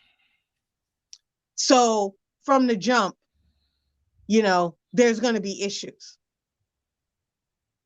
And as much as you want to portray that, oh no, it's fine, I don't care. It's not so much as about you caring, it's about your standard. You are a pastor. So at the end of the day, I never think that was going to work. I thought it was a joke from the jump. So, yeah, I mean, I'm surprised it lasted this long. Well, my question is, isn't the point that you're not, if the pastor don't have standards, then you don't have standards, so you should be willing to marry a woman just like her. Don't get me wrong. Yes, we all make mistakes and there is someone for everybody. But I'm not going to tell my son that this is a good idea. Just like I'm not going to tell my son to marry a woman who's already got 3 children and you have none. We have to start to see these things for what they are. Again, I was joking earlier when I said, why is there all of this discussion about salad tossing on the internet and in the media these days, right? But if you look at all of it as a whole, how much of it is going on throughout everywhere that we're looking in media spaces, not just social media. Mm-hmm. You got Black folks in here willing to identify themselves with these people in these shows and then talk about their personal experiences. You got folks out here talking about their traumas, and it's something going on. And we need to look at that and be more realistic about it and start to talk about how we can desensitize ourselves from that and do better. I know we take comfort in the idea that we could move, that we can be redeemed for our mistakes, but we have to think about what we're saying in order for that redemption to happen. And a lot of times we're telling our kids to do what we say and not what we do, but our kids watch us, not just listen to us. So, my opinion. Yeah. So I thought it was a joke from the beginning, like I said before. I like what you said, Queen, as far as them being unevenly yoked. I like the way you said that, because that's exact. So earlier when I was talking about how he said that God said, "Oh, I'm gonna, if you don't want this, I'm gonna give it to you, and what you do want, I'm not gonna give it to you." Is like God's not gonna give you somebody. God is gonna God wants you to have somebody who you are equally yoked with. That's what God does everything with purpose and with intent. God does things and he doesn't make mistakes. So but God's not a hypocrite. Right, exactly. And we want to put it on God all the time. Right. It ain't got nothing to do with Jesus. You lusted after this chick, you got her, now you don't want her no more. I mean, just own it. Own it. That's it. That's the thing. That's all it is. And that's the thing, I think that, like, that's one of the things, I think somebody said in the comments, that it seems like he's trying to put it off on God, like, well, this is what God chose to do, and I just followed along. Like, no, that's not the case. You can't just put it all on God. That's the thing, is I feel like just in general, people don't take accountability for when they don't do the right things. People just don't take accountability, and that's what people need to start doing. God ain't tell him to do that. He did what he wanted to do. That's it. And he's trying to redeem himself. But see, as a pastor, you take on this unwritten responsibility of being the example of what true holiness looks like. Like you have this responsibility and you owe it to your community for you to represent this at the best possible way you can. You're not gonna judge a woman like Megan. You're gonna try to save her or help her find her salvation through you through some path. But you're not gonna marry her. He did what he wanted to do with that. He knew how he should have approached meeting this crush that he had, and he lost all control of himself, and he saw dollar signs.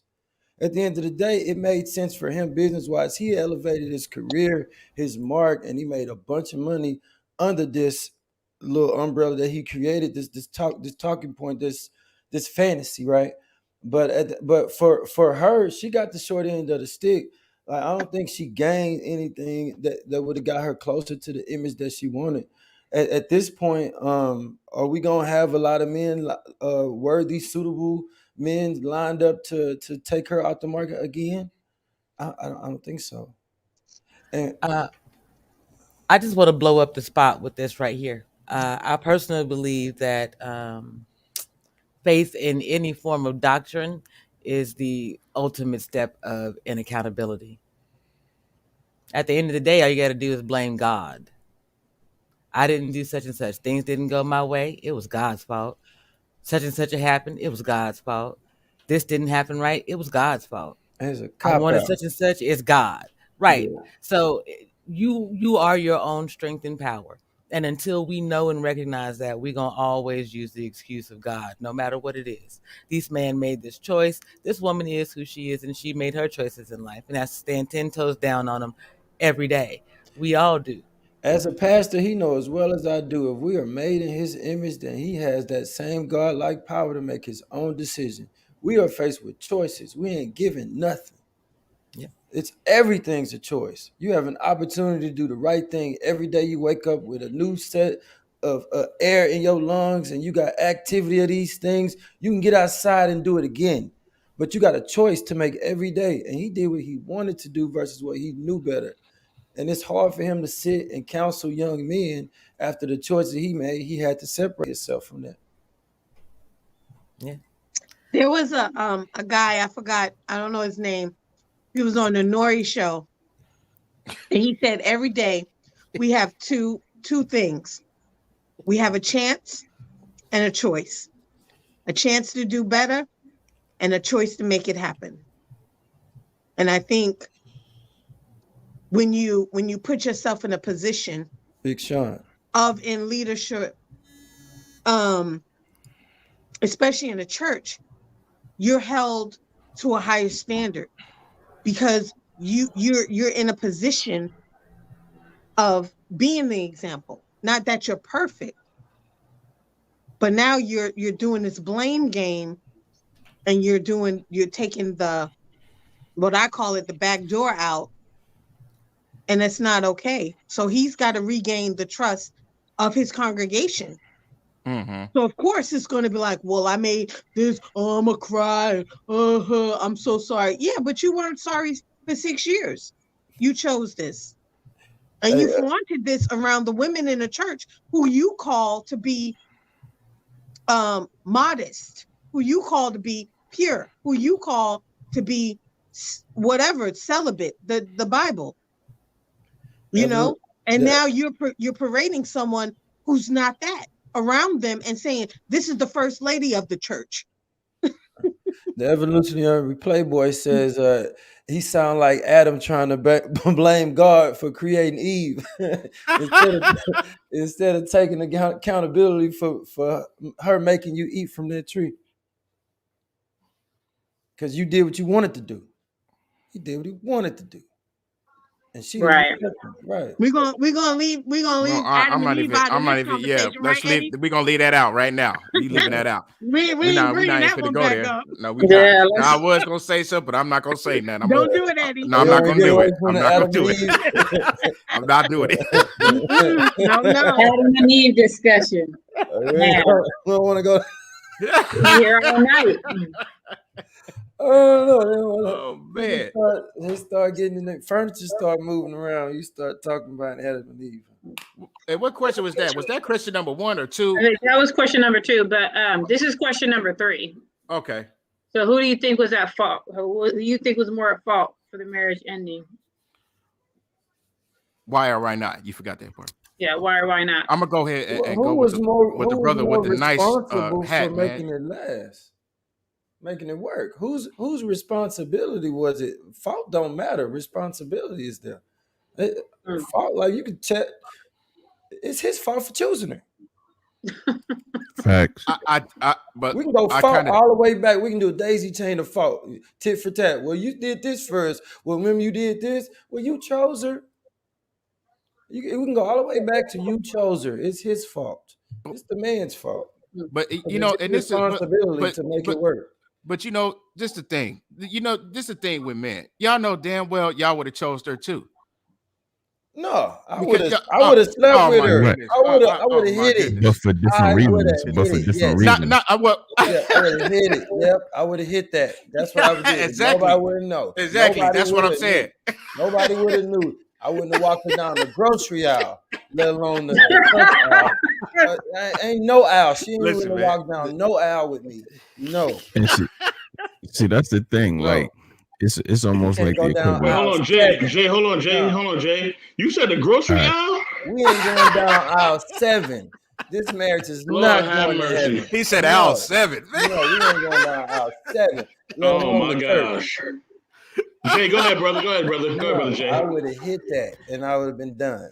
Yeah, they got Yep, coupons I got on to aisle have 7, sex man. to my childhood crush. Yep, Meagan, remember from the movie? Yep. Mm-hmm. I told my homeboys. That's it.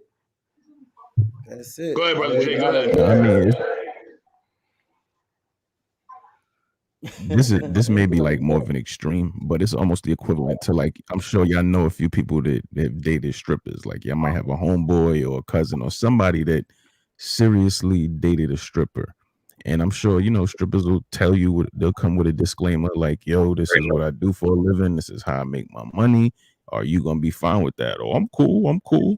You know, and then, 6 months to a year down the line, you wanting her to stop stripping when she told you from the jump, like, yo, this is my livelihood. This is what I'm going to be doing. You made that choice to deal with her, knowing everything that comes along with that. You know what I mean? Well, those are special circumstance type of guys, man. That's like a small portion of guys that have a problem with that. I don't know. It's gonna be some. But I just feel like, the women, they looking for a man to lead, and I guess, he I guess he did the best he could for what, 9, almost 10 years. I mean, I guess to me, he wasn't leading from the beginning to me. So that was kind of, I feel like, that's kind of like his fault to me. I'm gonna read this comment real quick by Tristan Draper. It says, just like Mariah Carey, X, Offset with Cardi, Meek Mill with Nicki, these men are meeting with these women to elevate whatever their platform / business. And once it peaks, they leave. It's a pattern. Well, I disagree, because Meek Mill is on video talking about he been wanted to get with Nicki Minaj for a minute. But Nicki elevated his career. He never had a hotter song than that boyfriend girlfriend song he did with her.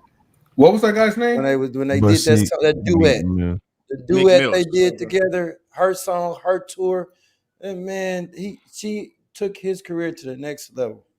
That's exactly why he got with her. I want to answer Gator Girl's comment. There's been no scandals or even a hint of indiscretion. The second part, it really looks like they grew apart. You can't grow apart if you're committed to one another in your relationship. That because you're both putting each other first, you're walking in a relationship in tandem. You're not partners in this thing, you're allies, and one of you is leading. So you could say, like we always say, people grow apart. No, someone stopped checking in with somebody else. The world give you a bunch of cop-outs like that. No fault divorce, agree to disagree, grow apart. These are all cop-out things so we don't come to understanding or actual conclusion where we can't take responsibility or accountability. You're afraid to do that. You don't grow apart. When you were never together. JP and Mr. O, I just want to say I really appreciate what both you guys said, because I 100% agree with both you guys. So yeah, I like what both you guys said. Thank you. I appreciate that. What was the part that was agreeable, Tammy? Just as far as that they don't grow apart. Once, like JP said, that one person stopped checking in, and I absolutely agree with that. Is that somebody stopped doing something. So somebody at some point was not invested anymore. So I agree that it's just falling apart. No. Okay. But yeah. So anyway, that's what I wanted to say. But sorry to interrupt. But go ahead. Cop out. But then, go ahead. Sorry. I'm also willing to say never was invested in that way. I got pregnant, got married. Well, I'm sorry. I got pregnant, found out my mother was dying of cancer. We got married. Now, we married out of duty. Did we think that we loved each other? Yeah, but we were 19 and 20 and maybe didn't know for sure. But we did what we were supposed to do by the children that we created in that relationship, and that's paramount over everything else. We made some mistakes. I am accountable for those. So, but what I'm saying is, sometimes maybe we don't come into it with the right frame of mindset either. If our only reason for being there is the duty, then it's a lot easier for us to forget to check in with one another. Commitment and duty are a different thing. You commit to people, you commit to making sure that they're okay. Doing your duty is making sure that the children grow up and have food, clothing, and shelter. Not the same thing. Gotcha. Okay. But can you put Gator Girl's comment back? Mm-hmm. Spiritual growth Queen? actually helps you get closer, because when you're growing spiritually, it's always talking about consider the other person. So spiritual growth doesn't push you apart; it brings you closer. And the problem is that I think a lot of people use marriage as a second form of dating. I kind of like him. He's cool. I guess you can get to like anything. If you don't like it, you don't like it. And you got to be honest from the jump. You got to get to know the person when you're dating. That's why you're dating, you're courting, you're figuring out what I like about this person, what I don't like about this person's character. Can I handle this? People don't spend enough time courting and dating each other. They just think, oh, let's just get to married because, I think you cool. I kind of like you. No. You know him. You know what I mean? Like, I know I watch marriages where, and I've been told this by people married 30, 40, 50 years. I married my best friend. They knew me in and out. And there were times we had great times. There was times we had bad times. But it was never a time when we wanted to quit, because quitting wasn't an option. I'm not always going to be happy. I'm not always going to be in la la land, in the blissful, Garden of Eden, and whatever. You're going to have issues, but are you willing to go through those issues? And do you know the person you laying next to? Or if they're just a body to hit and quit. And that's the problem. This ain't Tinder. You don't swipe left. You can't go to a marriage and go, I ain't feeling you now. I'm going to swipe you left. No, you committed to me. You put this ring on my finger. It don't work like that. And I think people don't have the patience to be committed, because when you're committed to someone, you instead of always looking at that person, you got to stand in front of the mirror and look at yourself and check yourself. And people don't want to put in that work. And spiritual growth is you standing in front of the mirror, checking yourself so that you can be better for that person you're with, vice versa. 50-50, even kill. The foundation has to be, you have to take your time with your foundation. It's like a house. If the foundation is off, I don't care how beautiful that house is, it's going to fall. I don't care how expensive it is, it's going to fall apart. When there's a crack in the foundation, nothing else works. Yes, Lord. All right, thank you, Queen. Hold on. Everybody already answered like number 3? I just want to check. Let me say something real quick. And I got a question real quick. Hey, Jay, where you from, Jay? I know you're from New York, but where you from? Oh, Bronx, New York. Bronx. All right. South. Yes. Oh, Jay, do you mind South dropping your link in Bronx, the private Soundview. chat too? And then that way I can post it. Okay. Okay, appreciate that. Yeah, Yeah, South man. Bronx, Soundview. Hey, Soundview. Shout out to Soundview, man. Definitely. I'm from Brooklyn, from Brownsville. So yeah, man. Shout out to the NYC, baby. Definitely. That's what's up. Queen. Thank you, JP.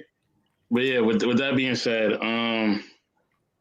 yeah, man, I think like when, man, when you get married, the relationship goes through different stages, and you got to realize that like a lot of things are happening within that marriage, together and individually, because within that marriage, and it was a Tyler Perry movie I seen about this, and I was like, man, okay, like that's what relationships are about. Like he was talking about the different stages and what you go through as you go through your relationship. Like when you first get married, and you're a little bit younger, you still got that youthful exuberance. You may have just maybe finished college, or kind of around that kind of age, and you're excited. I mean, the world is your oyster. You feel like you're on top of the world. You do whatever you want to do, right? Everything's cool.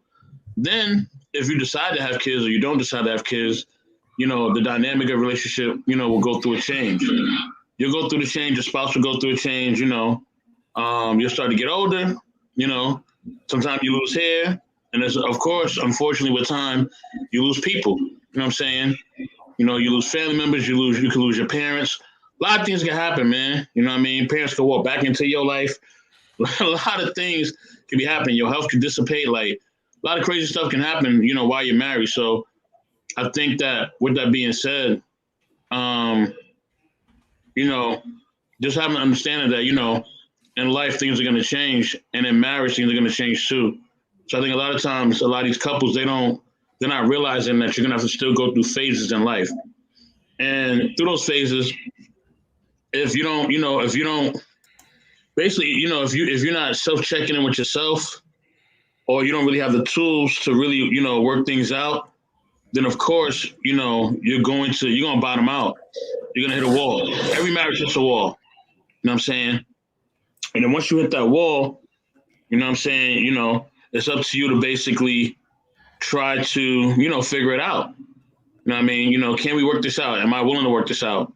Because some people, they get so traumatized within a marriage that, man, they don't know how to work it out. Or sometimes you get married the first 5 years. Now you got within the first 5 years, let's say your career changes, let's say your health changes, let's say you have kids. Now you got all these lifestyle changes, and you're like, man, I just miss hanging out and chilling with my homeboys or chilling with my homegirls, and now I got all these kids and I don't know what to do, and I'm trying to figure this out, and I gotta work all the time. Like, so life hits you really fast. So, you know what I mean? With that, with that being said, you know what I mean? You just have to do what you can to just figure things out. You know what I mean? And you got to understand, you got to give each other grace. You got to give yourself grace, and understand that you're not always going to have it. You're not always going to do the right thing. You're not always going to say the right thing. She's going to get on your nerve. He's going to get on your nerves. You know what I mean? Like, you're going to have friction at times, but number one thing you need to have is communication. You need to be on the same page. And if you don't know how to do that, or if you need help, seek help. You know what I mean? Seek help. You know what I mean? Ask other couples. You know what I mean? Ask family members. Ask somebody you can actually really trust. You know what I mean? Hey, what how can we work this out? Like, we I love this person, but we tanking right now. You know what I mean? Most couples don't want to ask for help. Most couples, they want to be in the spotlight. They want to keep up with the Joneses. They want to look good. They want to flex. You know what I'm saying? And all that flexing and stuff, that don't mean that you're going to have a healthy marriage. In most cases, it probably will fail. You know what I'm saying? If you don't really check in with each other. So, yeah, that's what I want to say about that. Can I answer question number 6, and can you pop it back up there for me, please? Because I got a couple of things. No problem, because we're going to skip to number 6 anyway. Okay, so let me talk for a second. Mm-hmm. Number 6.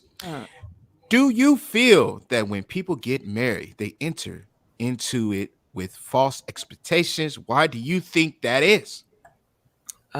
Yes, more often than not, because people walk into it looking for love, for duty, for a host of other things, and not looking for moments.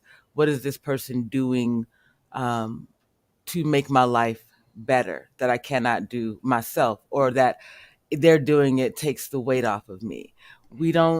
We say grace, but I think we need to be more specific about what it takes to make peace in a Black relationship and Black love more than anything. And I don't know, y'all saw last night, a couple of you, my love, I'll put it all over YouTube from here on out because I think people need to see it. It comes down to growth and patience. Always, you both have to have growth and patience, and that's how you grow peace. And Black families need peace. We haven't had it. We don't see it very often. We step out into the world every day, male and female, and we see the same enemies out there. When we come home, we shouldn't have to combat with one another. So that means that if your fella done had a hard day, you need to be the joy in his life when he opens the door, and vice versa, because that's all we got is one another. So start looking for peace. We don't do that. We look at, well, he didn't do this, and the last person used to do this, or the last person did do this, and he does that too, so he must be a terrible person. But what about all the things that he does do that that person didn't do for you? Does he run your bath water? Does he make your plate? Does he roll a blunt even though he doesn't smoke because you need one right now? Those are the things that we need to start looking at. Those are the important things, not these ideals that we have out here. I want to say that one thing I agree, not one thing, but the first thing that you said was that like people get into marriage, and I want to say in this country, for love and diamonds and all these fairy tale things. And when you go abroad to the rest of the world, when they get married, that's when the life actually starts to the work starts, like the work is supposed to begin when that wife and that husband get married, and then they begin their journey to build whatever legacy they're gonna build. It isn't this party that we throw at the reception to like, oh, I finally got him, I can take off now and relax. And you think that's what it is because the image is sold that way in this country. Once you get your man, you finally can exhale and kick your feet up, and you can let yourself go, and he gonna accept you for this, and he's gonna do all this, and you gonna get this, and that's all lies, because that ain't what marriage about. The marriage is the beginning of a lot of hard work ahead of you. When you talk to somebody that was married for 30, 40 years, it was a whole lot that went into getting them there.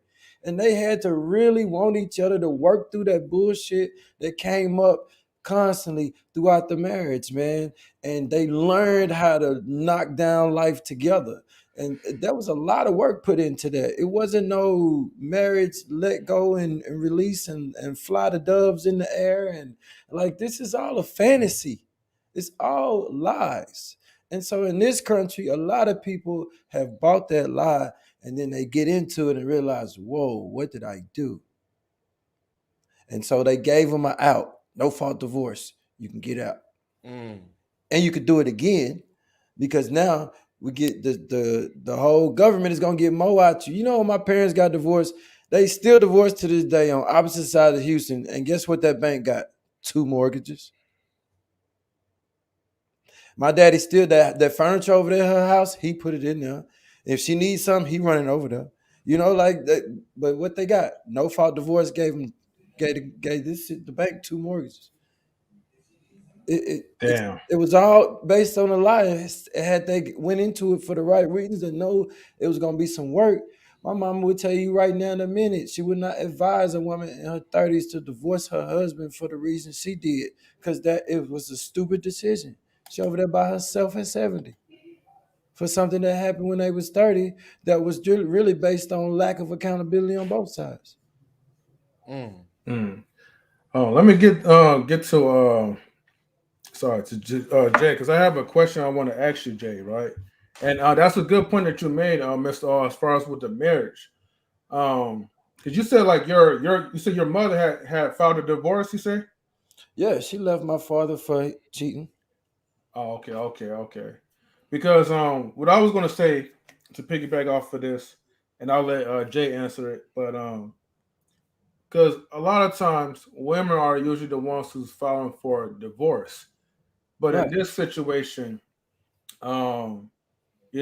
Megan's husband is the one that's filing a divorce against her, and so does that speak, you know, um, does that speak loud volumes, or I guess you could say high volumes, when a man is issuing a divorce? Yeah, see, I filed for Yeah. divorce from mine. When I was in the Air Force, I got married at 20, and I filed for divorce out of my situation. At some point, men realized that time is our most precious asset, and if we ain't got a good deal on our hands, then we need to cut ties. Okay. Hold on for 1 second. Jay, what's your thoughts?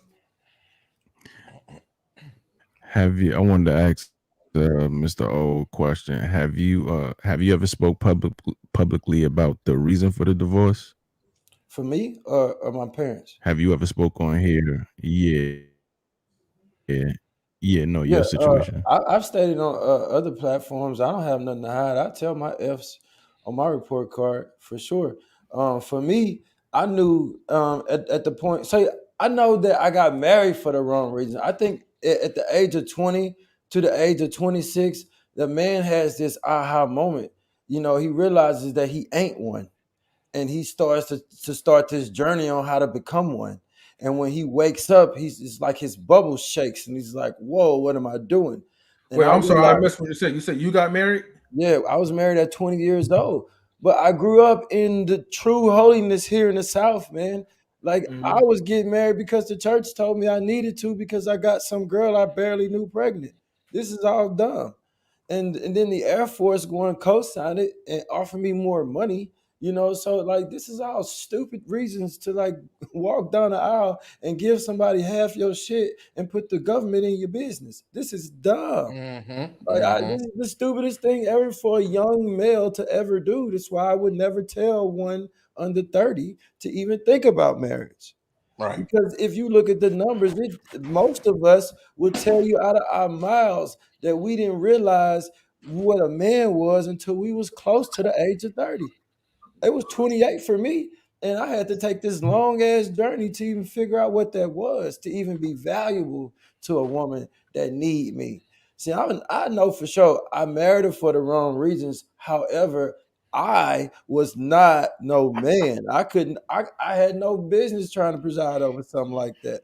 So when I got a woman that I barely know that's not giving me what I'm used to getting, attention, I don't know how to communicate that because I'm not no man. So I go get it from what I know. And eventually it's just gonna all blow up. And if she not making no efforts and she don't know how to sew me into a man, then I got nothing.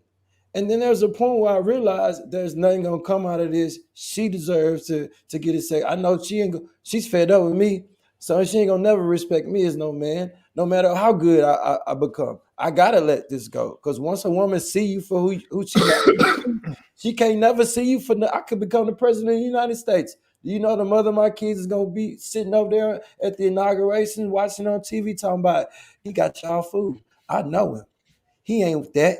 He ain't it don't matter what I do. This how she see me, and it's my fault. I had no business doing that. So I took responsibility for that, and we cut our ties and we moved forward. And hopefully, I'm hope she's got a better deal out of life now than I was, because I was a bad deal. But I had to let it go. Okay, let me ask Queen this Way question better because I than think she all deserves. right, I want to get Queen's like thoughts real quick. Queen, Yeah. How do you feel like hearing what Mr. O said as he's describing about marriage? Like, in other words, like, just the whole American version of how marriage is supposed to be. Almost like, in other words, like it's pointless or it's just stupid. Hopefully I'm not adding too much into it, but Oh man, that's just for me though. Like I support people getting married. I just live an alternative lifestyle. But I support people like coming together. I really want people to be together. I couldn't even live my life without having certain principles and standards that are applicable to both lifestyles. It's the same thing. Like I got I you, don't want to be alone. So to have women in my life, I have to be able to communicate them and it be based on the same principles on why we together. It got to make sense. It got to be a good deal. And it's got a lot to do with it. And I got to be valuable to the women that I preside over. I got to have acquired that, and I got to stand on that. And I need to acquire certain type of women that see like the same way I do. You can't go through life with somebody that don't see life the same way you do. It's never gonna work. Yeah. Well, but hold on. I'm still kind of curious, like, because I want to get like Queen's like perspective on it. I want to get like a flower thoughts to this. I think it's commendable when you know what's not good for you, Mm-hmm. and you know what you can and can't handle. You know what's going to work for you and what's not going to work for you. Mm-hmm. And I think it's important. I don't think marriage is for everybody, because it's work, and not a lot of people are willing to put in the work. Not a lot of people are willing to, have the bad days or the bad months and not be able to go and just do what they want to do and just walk away. So I think it's a serious commitment. It's not a joke, and I think too many people take marriage as a joke. Oh, he bought me a big ring, I got a big wedding, but y'all were never supposed to be together, So yeah, I think it's to each its own. I know, Mm-hmm. Yeah. Yeah. I'm sorry. Thank you, Queen. Miss Petty, are you here? She said a lot of stuff, but then she ended with "to each his own." That's another one of them cop outs. Like that ain't accountability. But you said a lot of great. It's not.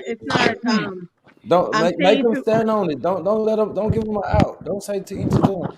You said No, don't but give the what minute. I'm saying is to each its own, meaning that if it's not for you, it's not for you. And I think too many people go into a marriage with false pretenses and expectations, unrealistic expectations on another person that's not communicating. When you say marriage, do you mean like marriage, like with the state, or just two people being together with some type of commitment going through life? I don't think nobody want to be by themselves. Right. Wait, hold on. Nobody want to be by themselves. So we got to learn how to be together. Period. Wait, before you reply, I'm talking about marriage. Hold on, Queen. Hold on, wait. Before you reply, Luann was gonna say something real quick, so I gotta get her voice into it. And I know Tammy stepped in, so. Well, I don't actually know what y'all talking about. Y'all just seem like y'all just talking. It's a question number 6. We had a question. Well, I wasn't here. I wasn't here when it was read. She was smoking. Okay. No, I wasn't. My phone. So the question my is, hold on, Mm-hmm. Luann. The question is, do you feel that when people get married, they enter into it with false expectations? Why do you think that is? Yes, I think that what Mr. O said, I agree. I think that people go into marriage with a false pretense, like they're not really paying attention, especially to the vows and to the words. They just want to do it for other beneficial reasons. But if you're getting into marriage, and it's supposed to be sacred and a partnership, then those two people, like you said before, someone that is like you, then you guys have a higher chance of getting up to 20 and 30 and 40 years.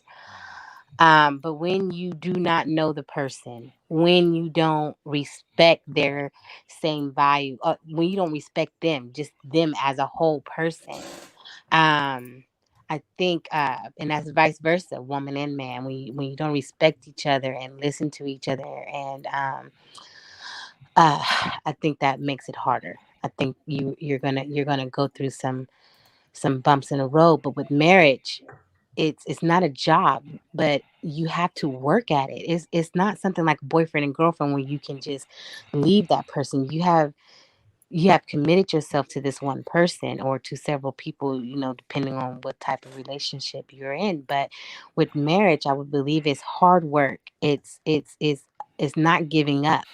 It's not something only the strong people in marriage will work, because they are able to go through all those things. So for me, I think that when some people are going into marriage, they are having this false pretense in the beginning that they can make it. But then when things get hard, they want to leave. When their partner gets sick, they want to leave. when things don't look right and it's not all glamorous, they want to leave. And those are the times that you need to stand by that person that you said you would. Or just don't get married. Luann, do you think? Go ahead. Luann, do you think being married? Do you think at a young age being married is a mistake? I'm just asking, or does it depends on the situation? I think it does depend on the situation because some people do mature faster than others. My sister was married at 19 and was still married to her child's father until he got murdered. But and she would still and she stuck with him through a whole lot of abuse, other baby mamas, cheating and everything. She stuck with him even until he died. And so I think that because they were both 19, I think they could have made it because they already made it through some tough times. And so I do think that they would have been, and it's cultural too. So different cultures will make a different decision than other cultures as well. Right. Okay. I got a M3. I'm sorry. I got a question for First Lady Tammy. Tammy, what's going on? Right? But look, I got a question for you. Do you think it's like far as like girlfriend and boyfriend? Do you think getting married is harder work when that contract is signed? Do you think it's more work when you're married? Sure. You said that question for First Lady Tammy? I think. Yeah. First Lady Tammy.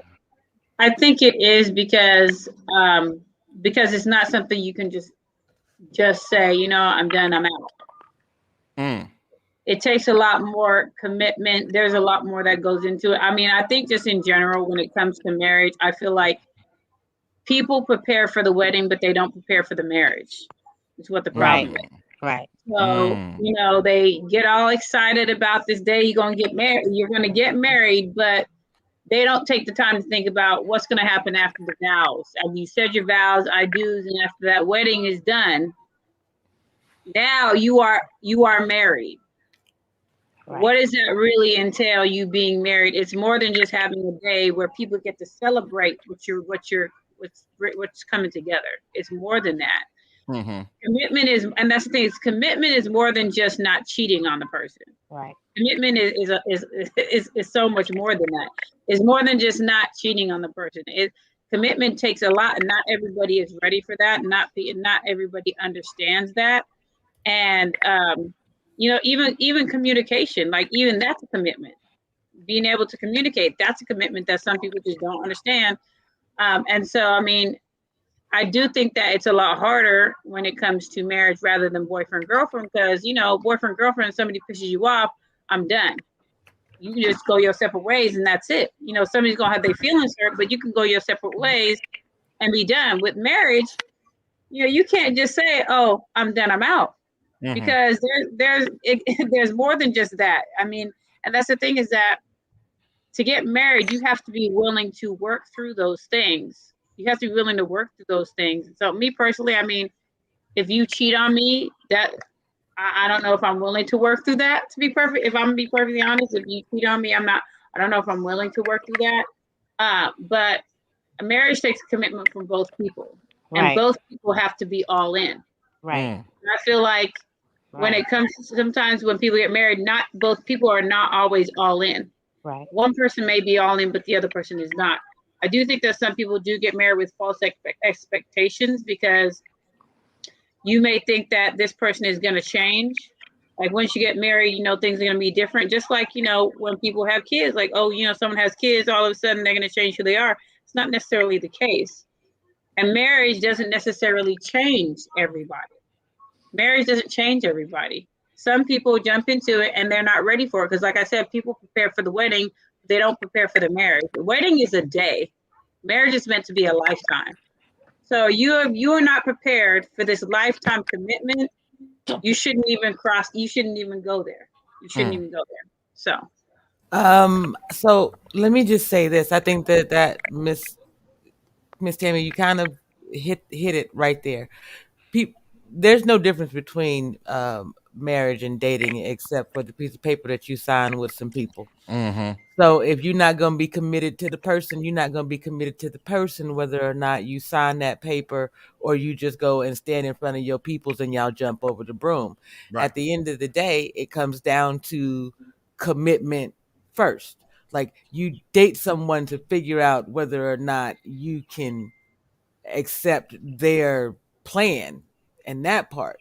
But you should already be committed to the idea that you're looking for a relationship, someone who you can build fundamental things with. And so when it comes to a marriage, that's the other thing too. I will admit that I got married because X duty, so on and so forth. I wouldn't tell my sons to get married unless I'm still working on that part, because I also don't believe that children are a reason for you to marry today. There's a host of ways for you to make sure that your children are provided for. I never put their father in the child support system, even though a host of reasons why I could or should have maybe. I didn't put him in the prison system for any number of reasons. Like, we have to think about these things, and if we're not going to do that, then what's the point of getting married other than to put money into the government's pocket?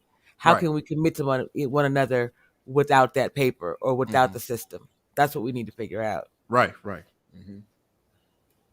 me I say agree. this. Let me say this. One of the person got a little tongue tied. My mentor, shout out to BK Apologist, man. Shout out to him. Much love. Mentor BK Apologist told me a few things as I was embarking on my journey, towards marriage. And the first thing he told me was, he said, when picking a mate, he said, that's when you have to be your most selfish, because this is a lifetime commitment. So you got to make sure there's somebody that you really, really are going to be dedicated to and that you're going to be loyal to, The second piece of advice that he gave me and showed me was to, to keep my marriage, and keep my personal marriage.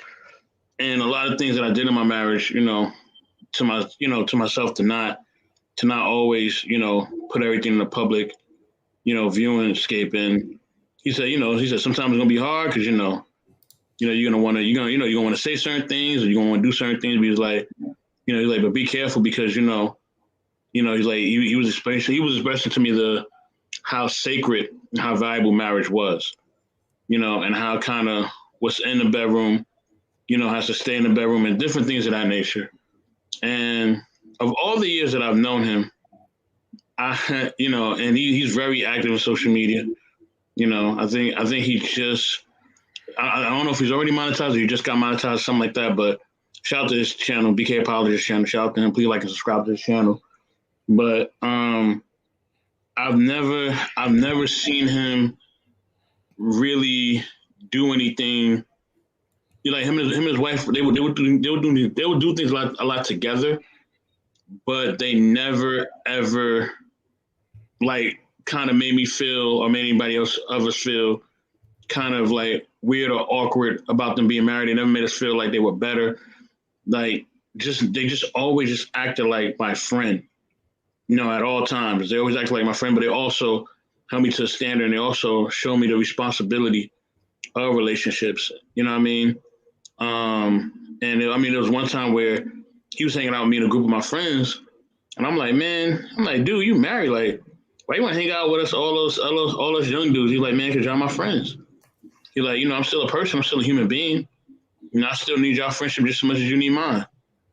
And it showed me that he always just stayed authentic, and his wife was the same way. Shout out to Mrs. BK Apologist as well. She's the same way, and, he's helped me through a lot of tough times. I helped him through a lot of tough times, and we've always been there for each other. And I definitely am inspired, and I look up to him. And he's been married, I think, almost 20, 30 years now. You know what I mean? So, yeah. He's done it for a minute. And, his advice, I definitely take seriously. I take it to heart. He's probably one of the few men that I actually really would actually get advice from, or even take advice from seriously. Even when he frustrates me, or even sometimes when, he gets really philosophical, and I'm like, man, I be trying to keep up, but it'd be hard. You know what I mean? Because sometimes I think that I'm stewardess, but that brother, he could read Hebrew, so he'd be taking it to a whole different level. So, with that being said, like, yeah, man, I just think we have to have people that we can go to that can also help us, and guide us when we're trying to build a relationship and be that resource and be that example. Because I know I needed that. You know what I mean? I know a lot of other people need that too. Yeah. Okay. Oh shoot, I forgot about DJ. Oh, my bad, DJ. Let me just say something real quick. Yeah, go ahead. Okay. After when you go, I'm going to highlight the final question. No, go ahead and highlight it. I've already answered my question. Oh, you did? Yeah. Okay, then. Oh, my bad. Like I said, I didn't want to interrupt you if you was going to answer. So. Yeah, I've already answered. Yeah. So yeah, we won't skip this. Okay. So number 9 is: do you feel that the fans expect too much of celebrities that celebrities feel they have to live it up to?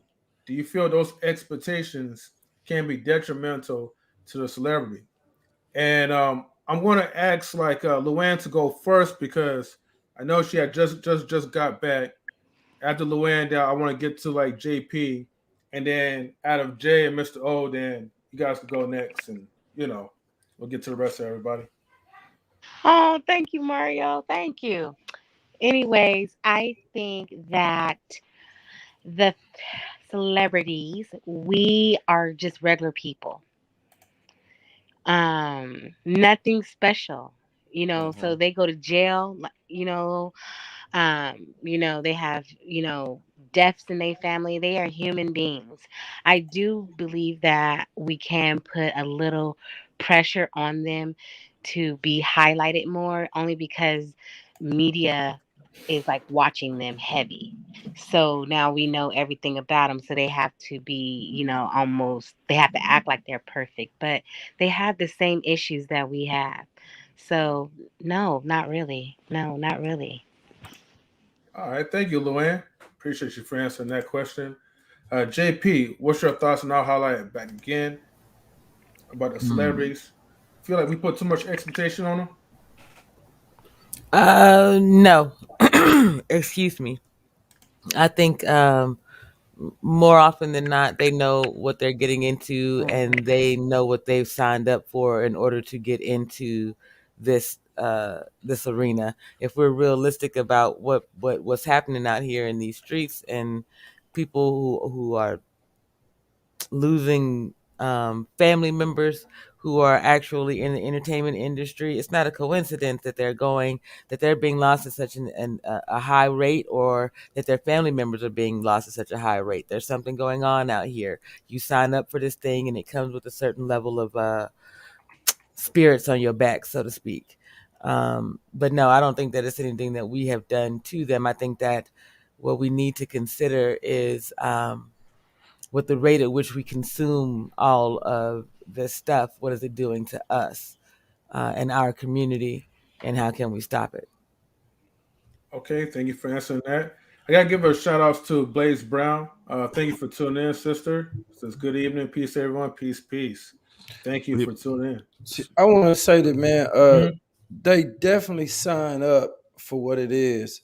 All these people that are in the limelight to say that like they're not role models, they're not this, they're not that. The bottom line is, if you got eyes on you and you have a following, people are watching you. I think a lot of people do what they want in their life for their own beneficial gain in that particular time. But what I think that the city girls are going to find out is that they messed up. I know that those girls don't believe, just like they were saying Cardi B, how her kids don't be outside and how she go home to her husband, and how these girls have painted a narrative for an angle. This was their goal to make money. They was gonna make money this way. This is a modern day hoe. This is what girls used to do to make money. This is their plan. But they ain't gonna realize what they did until years later, because so many people are following behind what they see, because this world glorifies this and people are really just doing what they want to do. But there's a responsibility when you got eyes on you. People are looking at this and they gonna pattern themselves. Although you making mistakes and you can call, I'm just human. You're not just like everybody else. You have a responsibility, no different than that pastor has a responsibility to project a certain image because people are watching. Yes, sir. Okay. Yes, sir. And then I Jay, agree. you say Yeah, I mean, I mean, celebrities definitely have to be aware that there are eyes on them. But I mean, like you said, they're regular people, so they're gonna be going through the same things that human beings go through. You know, no matter what the situation is. The problem is us as viewers of these celebrities have to be able to discern, like, who's learning on the fly, you know, who's seasoned, who actually knows what they're doing. Because most of these people are just learning as they go along. So when you have a person that's learning as they go along, and you have a fan that is, you know, admires their gift, whether they be a basketball player or a music artist, and you admire what their craft is, you're kind of elevating them, not realizing that they are exactly like you. The only difference is they have a platform based upon whatever their craft is.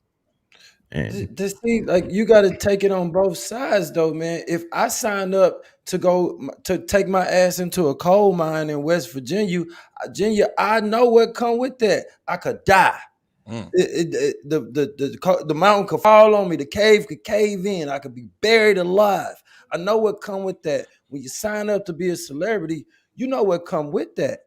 It come some with people it. don't. It's a part of it. So you can't say that, like when people want to say LeBron, you can't come in on LeBron James' life. You don't know what it's like to be a mega millionaire like him and make decisions. And you can't have the fame and have sympathy on that side of the good part about being famous. And then on the low end, when you make a mistake, well, you can't judge me. I'm just human like you. You not like me. You wake up to people kissing your ass, and the world responds to you different. So you have an opportunity. Matter of fact, you got access to better examples of what not to do or than I did. You know, so you really got an advantage coming up young in the entertainment industry, growing up fast. It's a whole lot of people that grew up in this and learned from what they was watching and made better decisions. But we only highlighting the ones that's fumbling. And they not the standard. They ain't the norm. These are just the mistakes. It's a So whole what lot of people that said, I see this and I'm going this way with it. Right. And so they so so go what do you ahead. say to you just mentioned like a young kid or somebody young coming up in the industry? I mean, you realize like they're being put on a platform because of their craft. You know, you have these kids, you look at Michael Jackson. Michael Jackson is a perfect example. This was a person who was put on a pedestal maybe at like 8 years old. You know what I'm saying? He had his adolescence essentially taken from him because of his craft, because of what he was good at. So from age 8 to maybe like 30 years old, all he did Actually, was 5. work. He was 5 years old. Yep. 5 years old. Had his adolescence. He didn't get the opportunity to be a kid. So you telling like a younger person to be a role model, they don't even know who they are. So how are they gonna be a role model for somebody else? I'm Then saying they get to 30 nobody years knows who old. that. Nobody Then in they this planet that's ever been born knows who they are.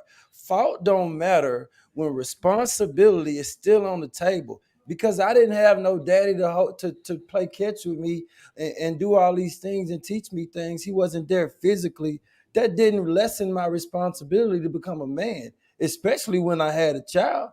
Like, that's just my circumstances. But I signed up for that because I made these decisions to put myself in this, and I got to accept what come with that, the whole responsibility that comes with whatever choices I made to go down. You're not alleviated responsibility because of fault.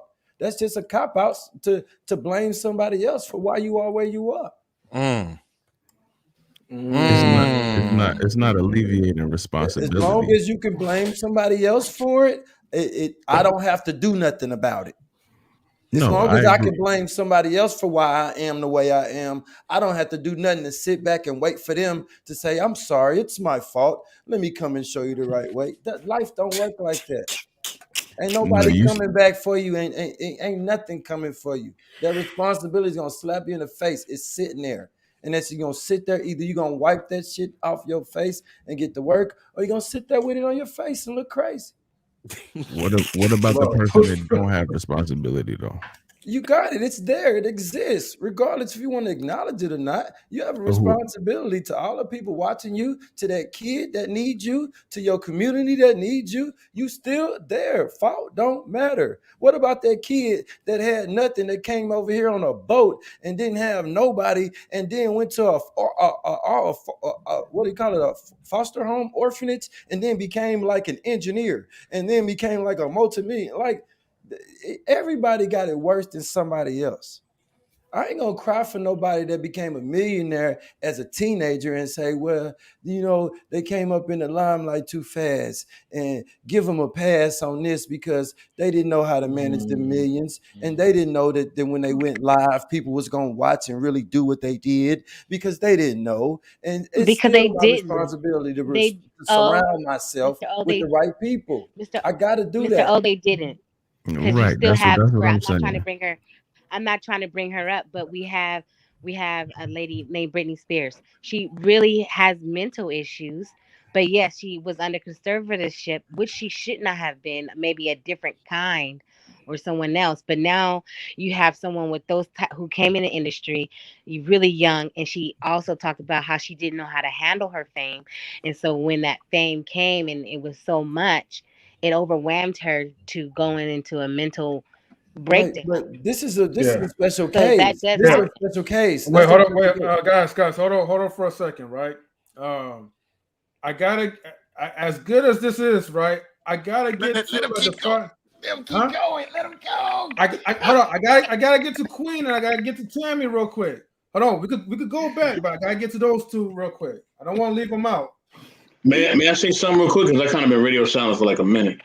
Go ahead, Mister. If you know. Okay, go ahead. So, you know, I think that, you know, it's twofold. I think responsibility is going to be there. We know that responsibility is a part of life, and I think, you know, responsibility is going to be there no matter what your trauma is. But trauma does play a part. Trauma plays a part. How you grew up plays a part. How you handle it, you know, is played a part. So it all plays a part. So sometimes you're not ready. Sometimes people don't know how to handle certain things, and that's fine. You know what I mean? That's why it's always important that we are telling people, if they don't know how to handle a situation, to get help. You know what I'm saying? To get help, you know what I mean? And find people that can help you figure it out, because sometimes you don't know.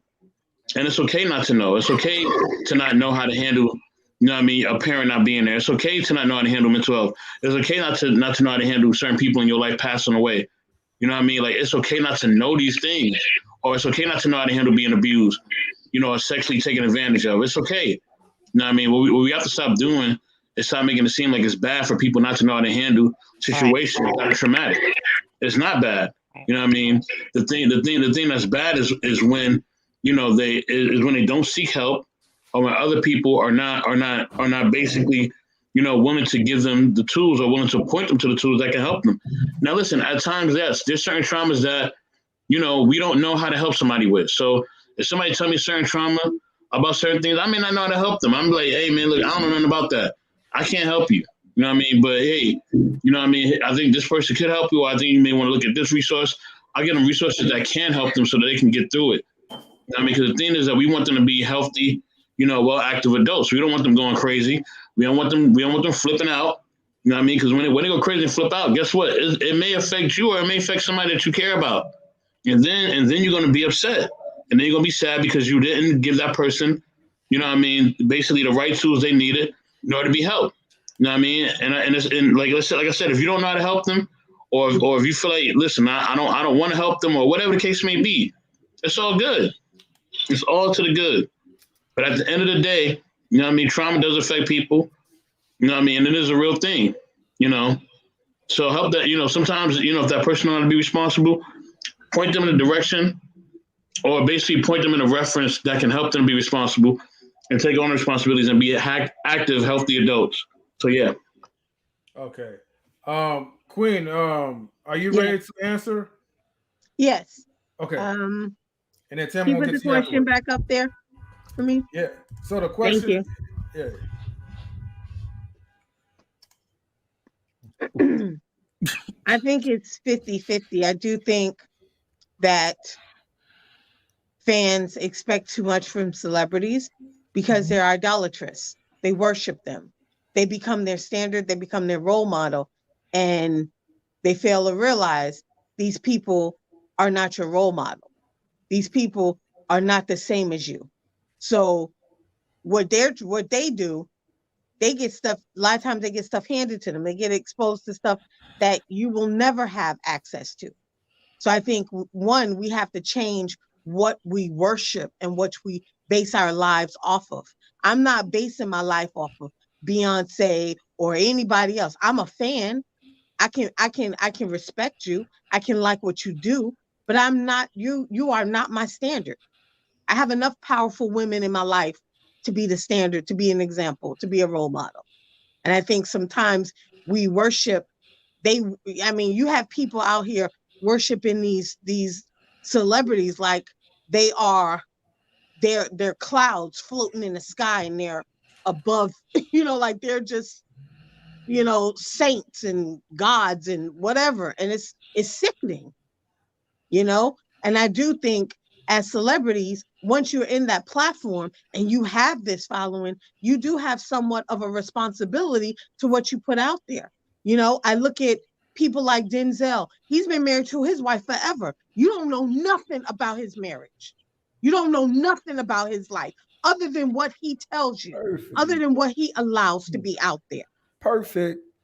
Exactly. And I think the problem is that you have these, and when you look at people like let's just say Michael Jackson, for example, he was put in something that he was never ready to be based on what his father wanted, based on his talent. He never had a childhood. So that's why you got a 30-year-old man with a zoo in his house, llamas and monkeys, and people think he's weird, but he's really a child in a grown adult body with money. Yes.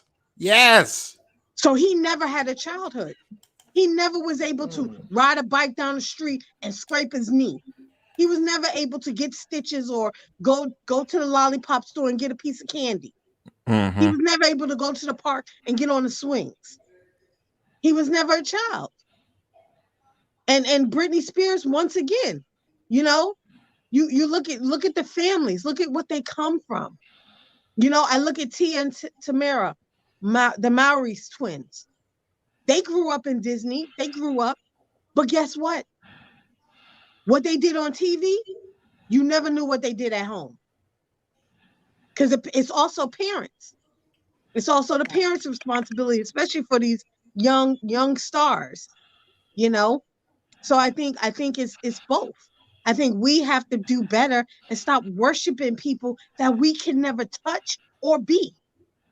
You are not my idol. I am not following you. I'm not going to kill myself to go to a concert and touch you. I ain't going to buy the dress you got on. I don't care that much. You do not mean that much to me. Preacher. And that's the problem. We got to stop worshiping these people, and then what they put out there. You got people who are brilliant, but what do you put? What's the persona that they put out? That they're an airhead, they're a stripper, and that's it. So it's crazy. So I think it's both. I think it's responsibility of us as individuals, and I think it's the responsibility of the celebrities as well. All right, thank you, Queen. First Lady Tammy. Oh yeah, I see that smile on your face. You got a whole lot to say, huh? I actually did have a whole lot to say, and I forgot some of it. So, can you put up the question, please? Sure. Even though I wrote the question.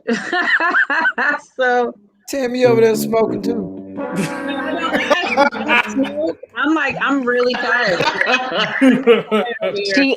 She doesn't smoke, but she sure will get contact. What in okay. All right. Okay, so as far as That's the a topic for question, another show. right? As far as the question, I do think that the fans do idolize the celebrities. So I feel like celebrities do get this certain type of complex and have this invincibility, this idea about invincibility that they can get whatever and do whatever, and don't necessarily really take the time to think of the impact they have on the fans that they have. So, I mean, I don't really have a lot to say, to be perfectly honest, because I agree with what Queen said as far as, you know, not idolizing celebrities. And I love what she said is when she referenced Denzel Washington, that you don't know anything about his marriage unless what he tells you. Like, for instance, like Morris Chestnut. I didn't even know Morris Chestnut was married. I didn't know that mofo was married. I was kind of upset when I found out he was married, but I bet you was. I was very upset and in my feelings. But, I'm just saying, but I love the fact that I didn't know. So, you know, it's interesting because you have these celebrities that are married, and they've been married for so many years, but you don't hear anything about them. And I feel like those are the ones that tend to last for a very long time, is marriage or even relationships. You have some people that are in relationships, but they're not necessarily married, but they've been in these relationships for so many years that nobody knows anything except what they tell you. So, yeah. So as far as the question, I do think that the fans do idolize the celebrities. So there is this false expectation that they have because they idolize them and see them as a certain way. They almost expect the celebrities to be perfect. And when they're not perfect, it's a problem. So I think I would say yes to that question. Yeah. So that's my short answer to the long answer. Just a short answer. Well, I know, you know, because I usually have a lot to say. I'm over here tired. I know I'm not high because I don't smoke. She said, "I'll let you say yes." Shout out to the brother Morris Chestnut. Shout out to Morris Chestnut. But Tammy, I was mad I'm still too. mad about the Morris Chestnut. I'm just saying, I'm still mad about it. I was mad when too. I found out he was married. That's just terrible. That's the worst news ever. Tammy sound like well, Tammy, just like the preacher said, right? God only gives you stuff that you don't want. No, that you don't want, but He will give you. No, well, you know the no, old you know saying. what? God gives you what you need, even if you don't. This is the thing with that is that God gives you what you need, even if you don't want it. That's not what Reverend Franklin said. No, that's not what he said. Because, like I said, he don't know how to use his words correctly. God gives you what you need, even though you don't want it.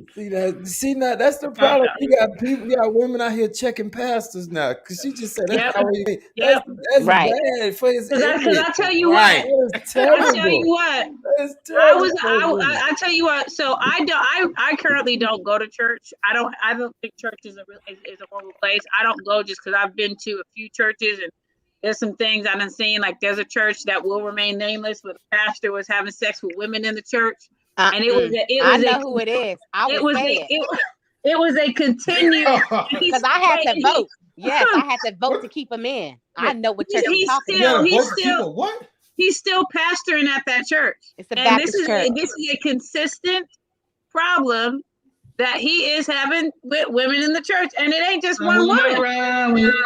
Number 6. It's number 6. That's going on all around all over the country. He's been with her That's the norm. He's been with her for He's been with her for 31 years. And he has the first person he has the first woman that he got cheating with was the Ms.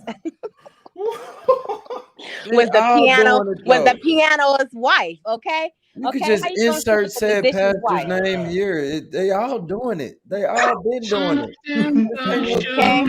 This is no revelation. His name started with a B. No His last name started with a W. This ain't no revelation. Oh man! And the irony behind Tammy coining herself as the first lady behind all this today. Oh no, you know I didn't even coin that. I didn't even coin. My lovely team member coined that phrase for me. The first hold on. Stop the show real quick. First lady has got the. We didn't have pick first lady Tammy for you. You picked it yourself. You said what? I didn't call myself the first lady at first. Y'all did that and I ran with it. Hold up. No, You're lying with us like that. You started You that. call first. yourself. Hold up. You started it. Oh, correction. Oh, you don't remember? Did I say that? No. She remembers, Yes, but she she's did. trying to act like she on that weed stuff right now. Hold up, First Lady Tammy. Wait, I did not start Weed that. stuff. Y'all wouldn't be giving me all these different names. He said weed stuff. Y'all He gave me, said weed y'all stuff. gave me first lady. Quiet, Y'all dude. gave me poetic justice.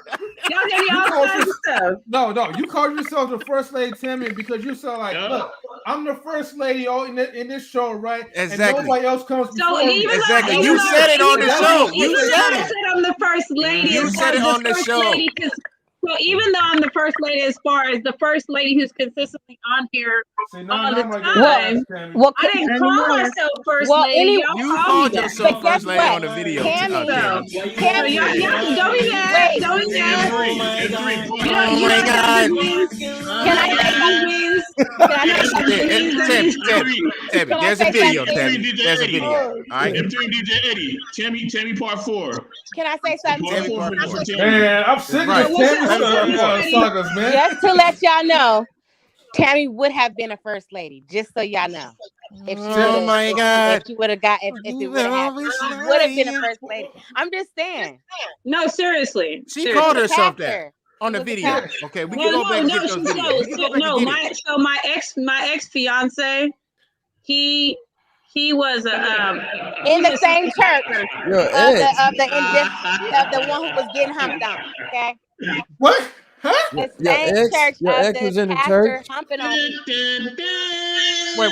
Whoa. The pastor was humping. What'd you say? I said he's from the same church that the other pastor was humping on other women. How do you have an ex-fiance? Who called that out?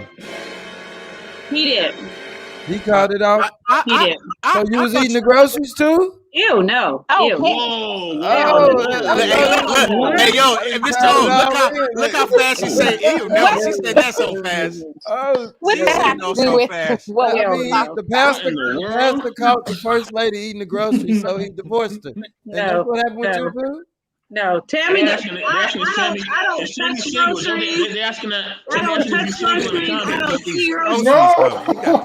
I don't touch groceries. I don't see groceries. You ain't No. never went down aisle 7. She said Hell she ain't no. never went down aisle Hell, 7. ain't no snowball's chance in hell of me doing anything with no groceries. If you ain't got groceries, how you gonna eat? Hey, play that while you lying song. And play that while you lying song. There you go. I don't need no groceries. Oh my God. I'm cool. I'm cool.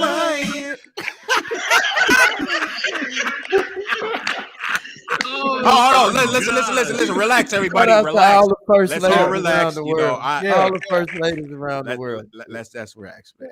Yo. Now, Tammy, see, no, DJ Eddie, no. Tammy bought this on herself yet again. I know she did. I bet you ain't gonna have that first lady on I gotta make this clear. Right? Wait, hold on. I gotta make this clear, everybody, right? You know, don't take Tammy personally. This is all for entertainment purposes, okay? Wait a minute. Why you start talking about like your Bet she your gonna ex? take that first lady off her That kind name of threw me next off a little time. bit. I ain't gonna lie. If you No, can come up because with Miss Petty said that I almost was a first lady as far as the person I was going to marry. Okay. What So, does yeah. that have to do with you coming up yeah. with the first? You still put that up there though. No, I really didn't think I came up with that though. Yeah, you did. Yeah. Do you feel inspired to be the first lady? Exactly. You on video, I'm bro. gonna have to go back to the tape because I could have. Because Yes, y'all go come up back with to so the many tape. names Exactly. for me. Go back. Y'all to the have tape. so many names for me. No, don't do that. Don't do that. Y'all call me Poetic Justice Tammy. Y'all call me First Lady Tammy. Y'all got all these different names. Are you speaking into the Tammy. Wait, hold on. Wait. Poetic Tammy. I thought you came up with that. No, I came up with Poetic Justice No, Tammy. we liked your poem, so you came up with Poetic Tammy. Did you come No, up with that? I didn't. Hold on. No, since I did that part. See, thank you. Who did that Thank part? you. Tammy, all that, yeah. Wait, who did that part? I just said I did it. I called her Poetic Justice Tammy. Yes, I did. Yeah, he did. No, you didn't. Don't stop Yes, trying to he save her. did. Yeah, she definitely came up with Stop trying to save her. Wow, man. Come on, man. Okay. All right. I'm They going to leave Tammy alone. They sipping in the comments for Tammy? Okay. You do simping? Okay. All right, Christian Draper. Yes, sir. Yes, sir. Okay, here we go. What's the next one? Give me the next question.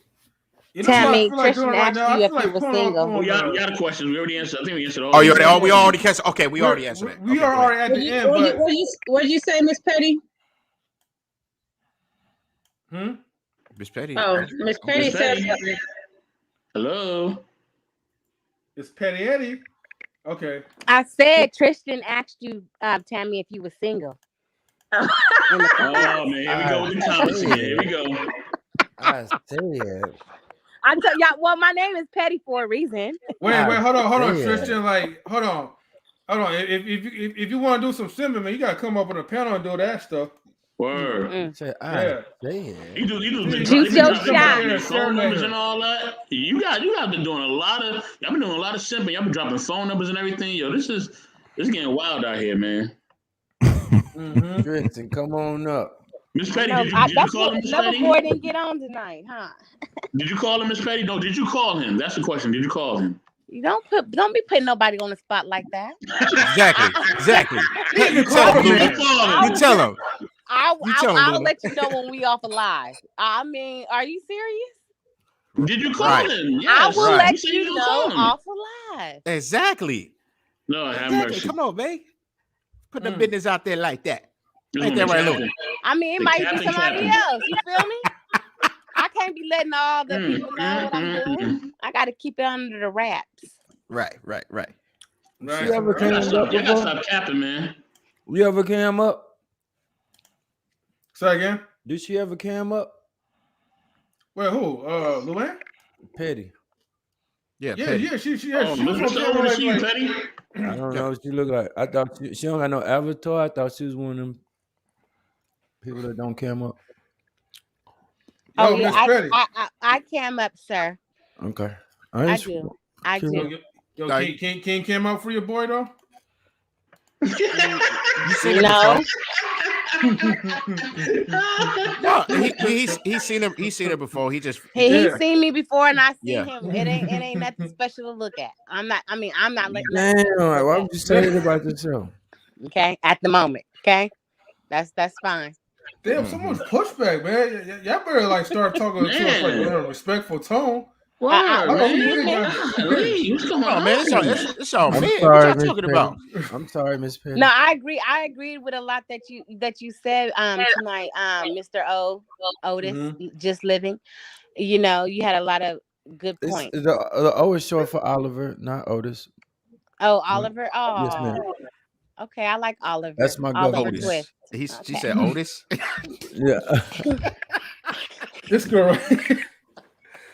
All right, I know it's time for bed, y'all. So hold on. Shit, yes, 11:42. Y'all know That's I'm half of tired. the 3-hour mark, man. That's half of the 3-hour mark, man. Right. Let me get to hold on. Let me shout y'all out real quick. First, I want to shout out to Mr. O.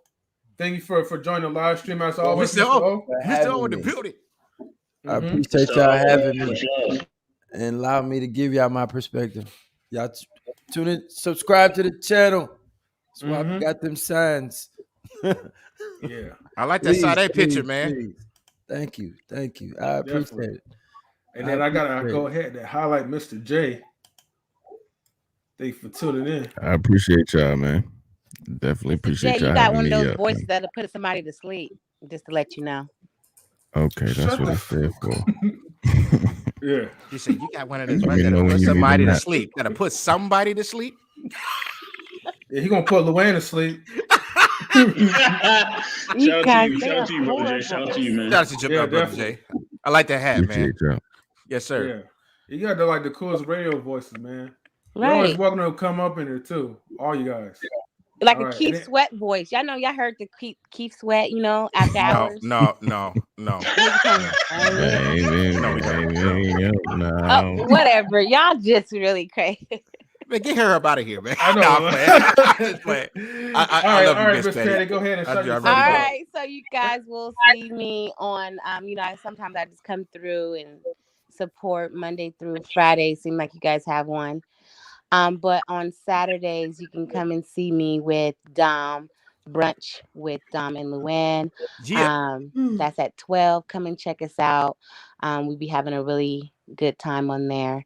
And then, come back and support us on our ladies' night here on Saturdays, as well as Thursday nights where we get it always cracking. You can always find me on Facebook, Luann Love.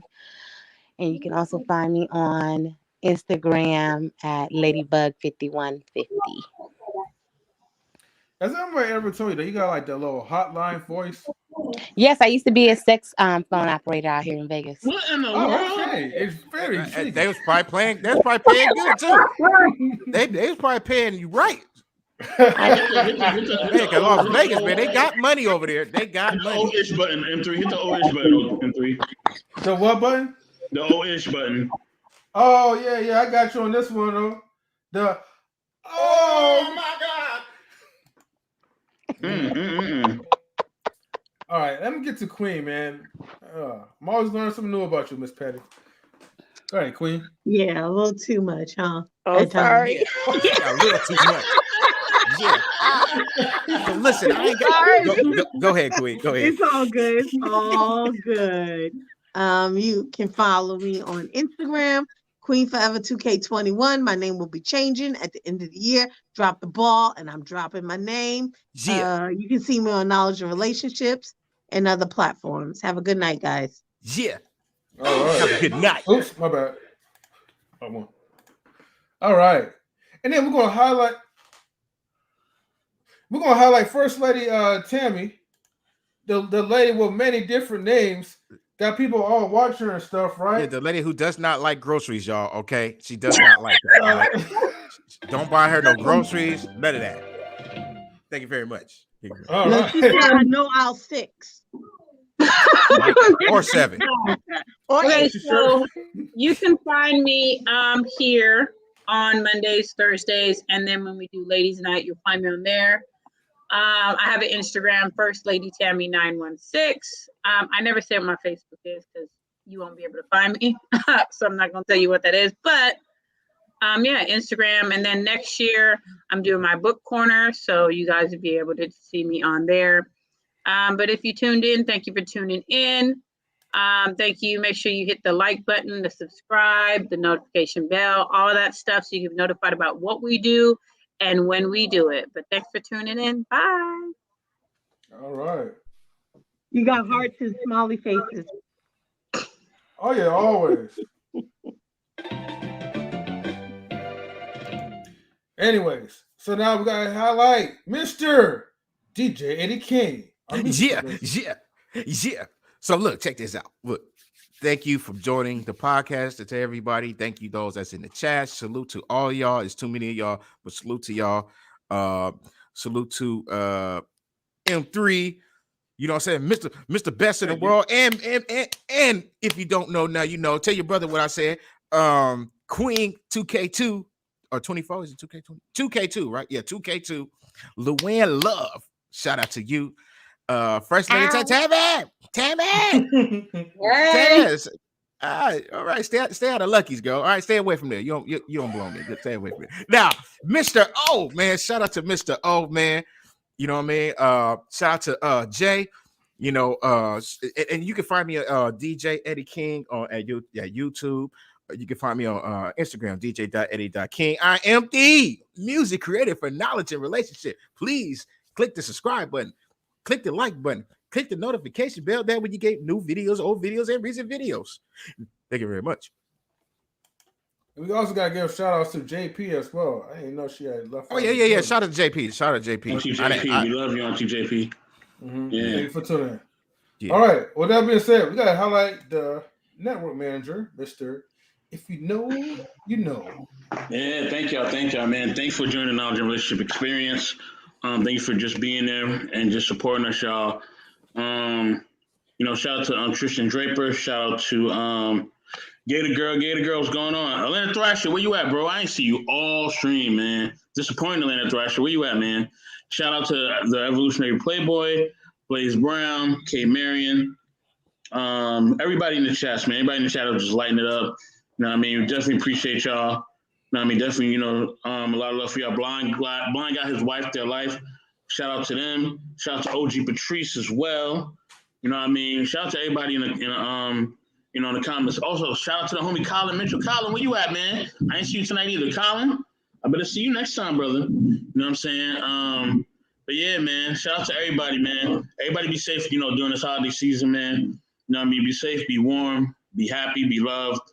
You know what I'm saying? Be around those who want to be around you. You know what I'm saying? And definitely, man, let the light shine, man. Let the light shine throughout this holidays, man. Let your light shine and, allow others to shine around you, and y'all can be one together and help others to shine, man. So I got to give a shout out to the whole team, man. Shout out to Auntie JP. We love you, Auntie JP. Thank you for jumping on here.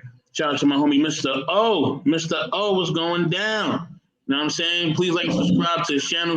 Like and subscribe to Auntie JP's channel. Like and subscribe to the Brothers J channel. Please like and subscribe. And congrats to the Brother J for hitting that 300 subs, man. You know what I mean? Give him a round of applause real quick. We got to give him a round of applause real quick. You know Congratulations. That, Definitely. You know what I mean? A victory for you is a victory for us, man. We work together. You know how we do. You know what I'm saying? So, yeah, shout out to Miss Petty Penny. You know what I mean? Shout out to Queen Forever 2K21.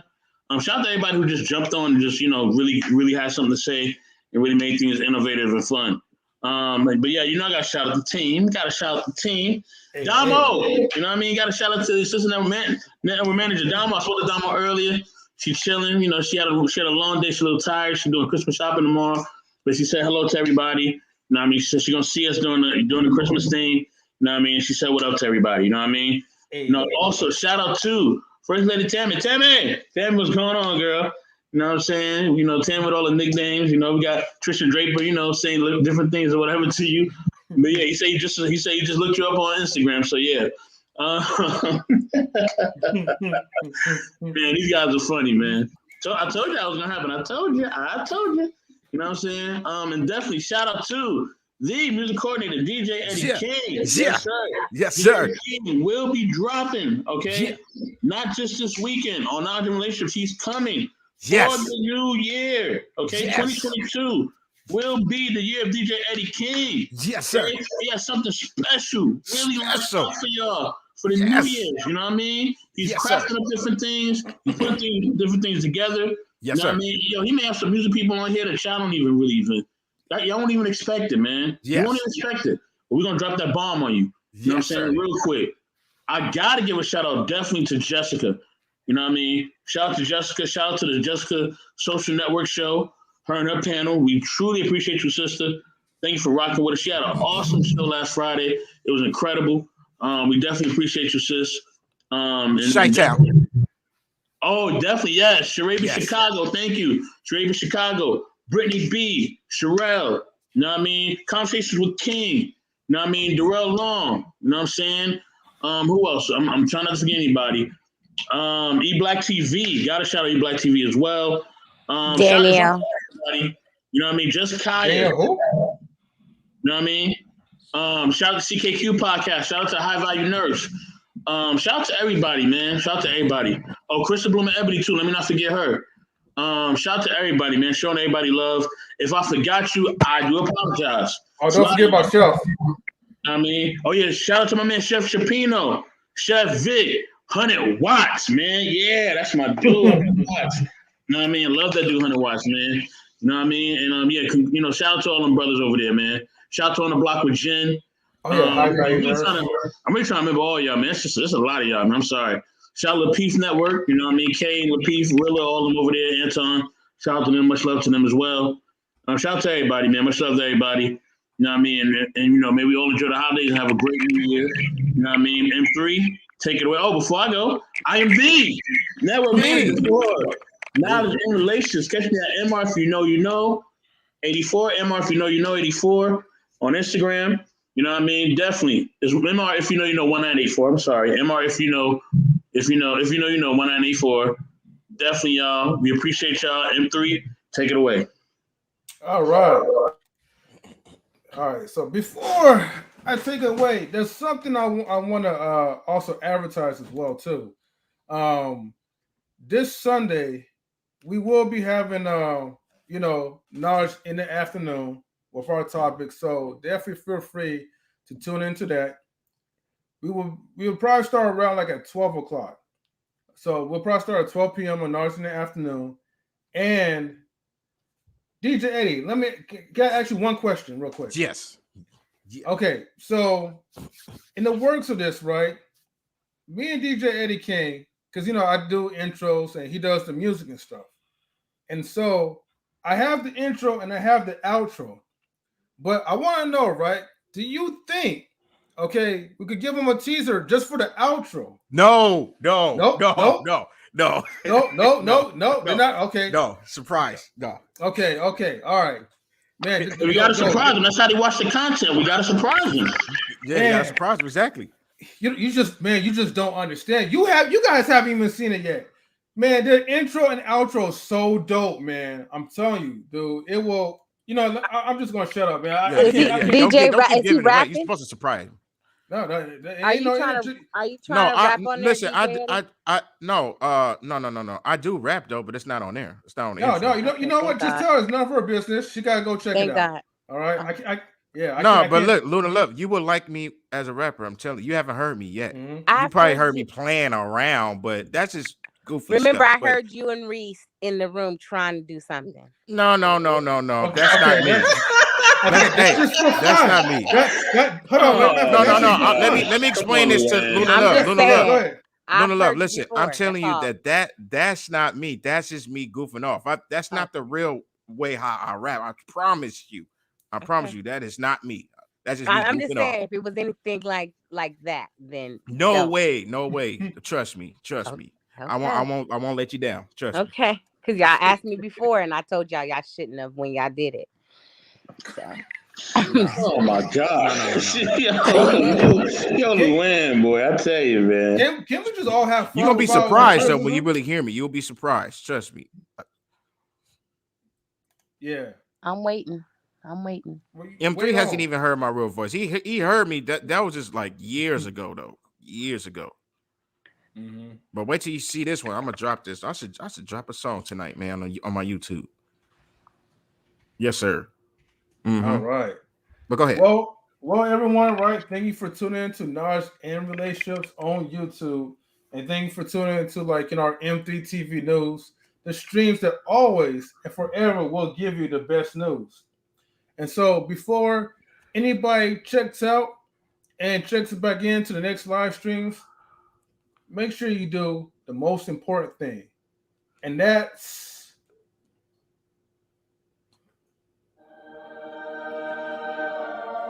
praying to the Lord and Jesus that you don't return back into the streets and you don't make bad decisions.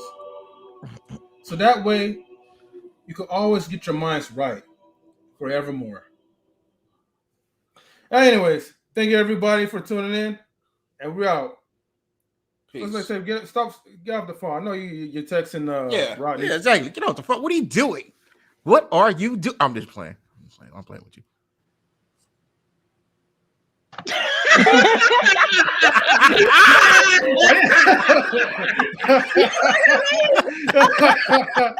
I'm a married man. I think this is crazy. Which is Saturday? Music on the way out. Saturday be crazy. Talking to me? You know we was talking to you. Stop playing. Y'all was talking. What did y'all say? I didn't hear what you said. What you say? She heard us. Tammy, they said stop being on the phone. They know you texting your boo. No, I wasn't texting nobody. I was looking at something on my phone though, but I wasn't texting nobody. Call me, Tammy, when we get off. I got you. I got you, M3. I said Why you always lying? Good night, everyone. Oh my God. Christmas music. You know what? I just have to say this. I have to say this. You know what? Y'all really just talk a bunch of shit. Y'all really do. Hey, you see Tammy face? You know Tammy is mad. Tammy upset. That's why I'm stopped. I stopped. Let me say what I gotta say. Let me say what I gotta say. Let me say. Hold on, real quick. Okay. Y'all talk a lot of shit. Y'all really do. Y'all really do. I ain't say nothing. But you know what? Though? I ain't say nothing. I look at y'all like y'all are my brothers. So I take it. Y'all. I take it like y'all are like brothers to me. So yeah. Oh, so Queen's a brother. Well, I guess Miss Petty. No. So Queen, I don't. Queen Oh, is so a I'm really. so I look like a man, Mario. No, for real? so Petty. I'm not talking about Petty, and I'm not talking about Queen. No, Mario just called me a They don't be man. talking a lot of mess. Petty and Queen don't be talking a bunch of mess. But Missing, you know, and M3, and No. Y'all be killing me. But y'all are like brothers, so it's all good. Y'all do it out of love, even though y'all is crazy. Yeah, y'all pettier than Miss Petty. Sometimes y'all pettier than Miss Petty. Wow, that's not true. Look, only Petty can be petty. I'm gonna call you the Petty Musketeers. Only Miss Petty can be petty.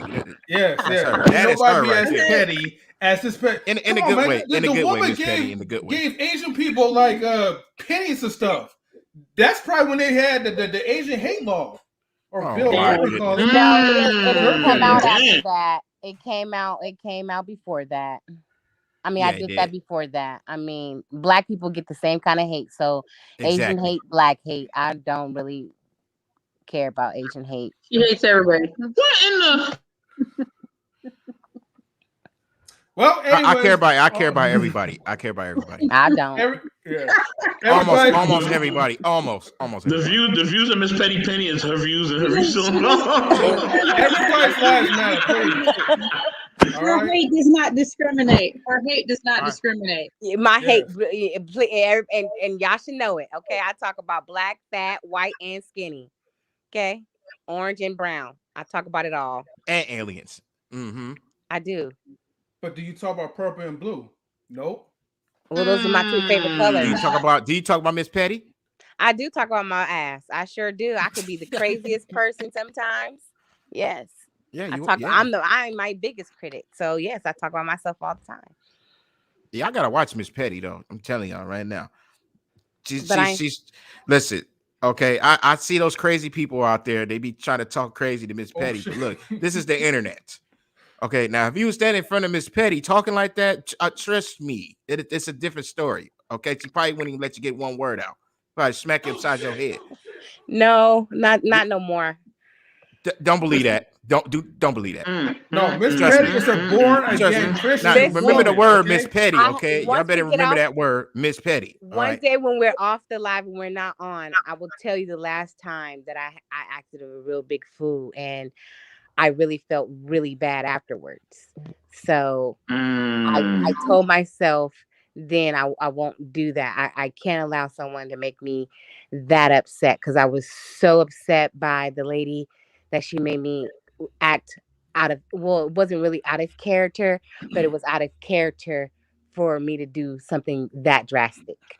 Normally I don't put my hands on people, but unless you put your hands on me, I'll let you get a little bit too close before I knock your ass all the way out. But the people were racist, and they took me there. They took me to a point that I never wanted to be ever again. And I was with a friend, and that scared the shit out of her. So she was like, girl, oh, hell no. That scared me. I didn't even know. I thought you were going to jump over the counter and start choking one of them. I wouldn't blame you. I wouldn't blame you if you did. I wouldn't blame you. I just don't like when people. I wouldn't blame you. Shit. So I do the same thing. I would have to tell y'all when we're not on live, because that one right there, I had to check myself on that one, because I was too old to act like that. But again, the person, sometimes you can't let people drag you. Miss Queen said all the time, say that again. You can't let people drag you too far down. On the internet. Exactly. On the internet. It wasn't actually on the internet. No. I'm just saying in general. Live, I know. I'm just saying in general. On the internet. On the internet, I'm getting bashed right now over something that y'all know who she is, but I feel like, if a man has all these qualities, y'all should know who I'm talking about. If the man have all these qualities that he doesn't want this woman to have, and you were just speaking on it, everybody, if you put, like I was telling Tammy, if you put that narrative out there, people are going to speak on it. And so I spoke on it, and she's a part of our group, but she just didn't feel like she's not a part of our group. I know you're talking about, but she's not a part of our group. I'm gonna make that clear. Listen. Allegedly. Allegedly. Exactly, Queen. Exactly, Queen. But I'm getting kind of. We'll talk about this after the stream. I'm just letting people know. I'm just letting people know right now. I'm just letting people know. Listen. We'll talk about that after the show. But listen, I'm just telling people, you can say what you want to say on the internet, but you're not in the presence of Luna Love and me. Okay. Now we'll let you slide because this is the internet stuff, but in person is a different I'll give you my story. address. I didn't give somebody my address. Okay, you don't have to do all that. I did the same thing. I did the same thing. I get somebody my address. I went outside my show. Let's get off. I have to tell y'all when we get off the live. We can't be on the live. Look, we're going to get off the live right now, okay? So we can talk about this. We can talk about this. I'm just telling the fans out there. I'm just telling the fans. Okay, hold on. Okay, tell me everybody, right? We're going to talk about this after the live stream, okay? Because we're still live. But I want to make this thing clear, right? You know, the National Relationships crew, right, on record, is me, First Lady Tammy, Mr. You know, DJ Eddie, Dom, you, Miss Petty, Mrs. Kashin, sorry, Mrs. M3, whatever, Mrs. M3, Queen Forever 2K21, and I think that's it. I don't think I'm missing anybody. Yeah, that's it. I thought Blooming Ebony. Nope. Oh. Well, hold on. Oh my goodness! Listen. Doing too much it's time to cut it. It's time to cut it. I know. It's time to cut it. All right. Look, that's it. This is done. Listen, everybody out there in the chat. Listen, I'll tell you right now. Good night. Have a good time. Get some sleep. Yeah, good night. That is it. Cut the show, M3. Cut it. Yeah, thank you. Because you're talking too much, though, right? Like I said, the ones I named, these are non-racial material. All right. Cut it down. Shout out to Chris and Ebony. Please subscribe to their channel. Blaze Brown asked, what's Petty's YouTube? Does she have a YouTube? Miss Petty, you ain't got a YouTube, right? My YouTube, I don't have a YouTube. I don't even know what that is. She will soon, though. Pretty soon she will. I will. I just don't know how. She's very good at what she does. You know, she's very good at what she does. She's very talented. She will have a show soon. Whenever she's ready, she will have it. She'll let y'all know. Oh, the YouTube. Oh, well, the YouTube is Brunch with Dom and Luann. You can go there. You can see. There you go. You can see me on Knowledge there. and Relationship. Saturdays. And Knowledge and Relationships. You can always catch me on here. Yeah. All right. But anyways, shout out to everybody in the chat, and shout out to our Knowledge and Relationship helpers as well too. So anyways, let me get her for Luann starts to cancel our show. Anyways, peace out, everybody. Peace. How was I canceled?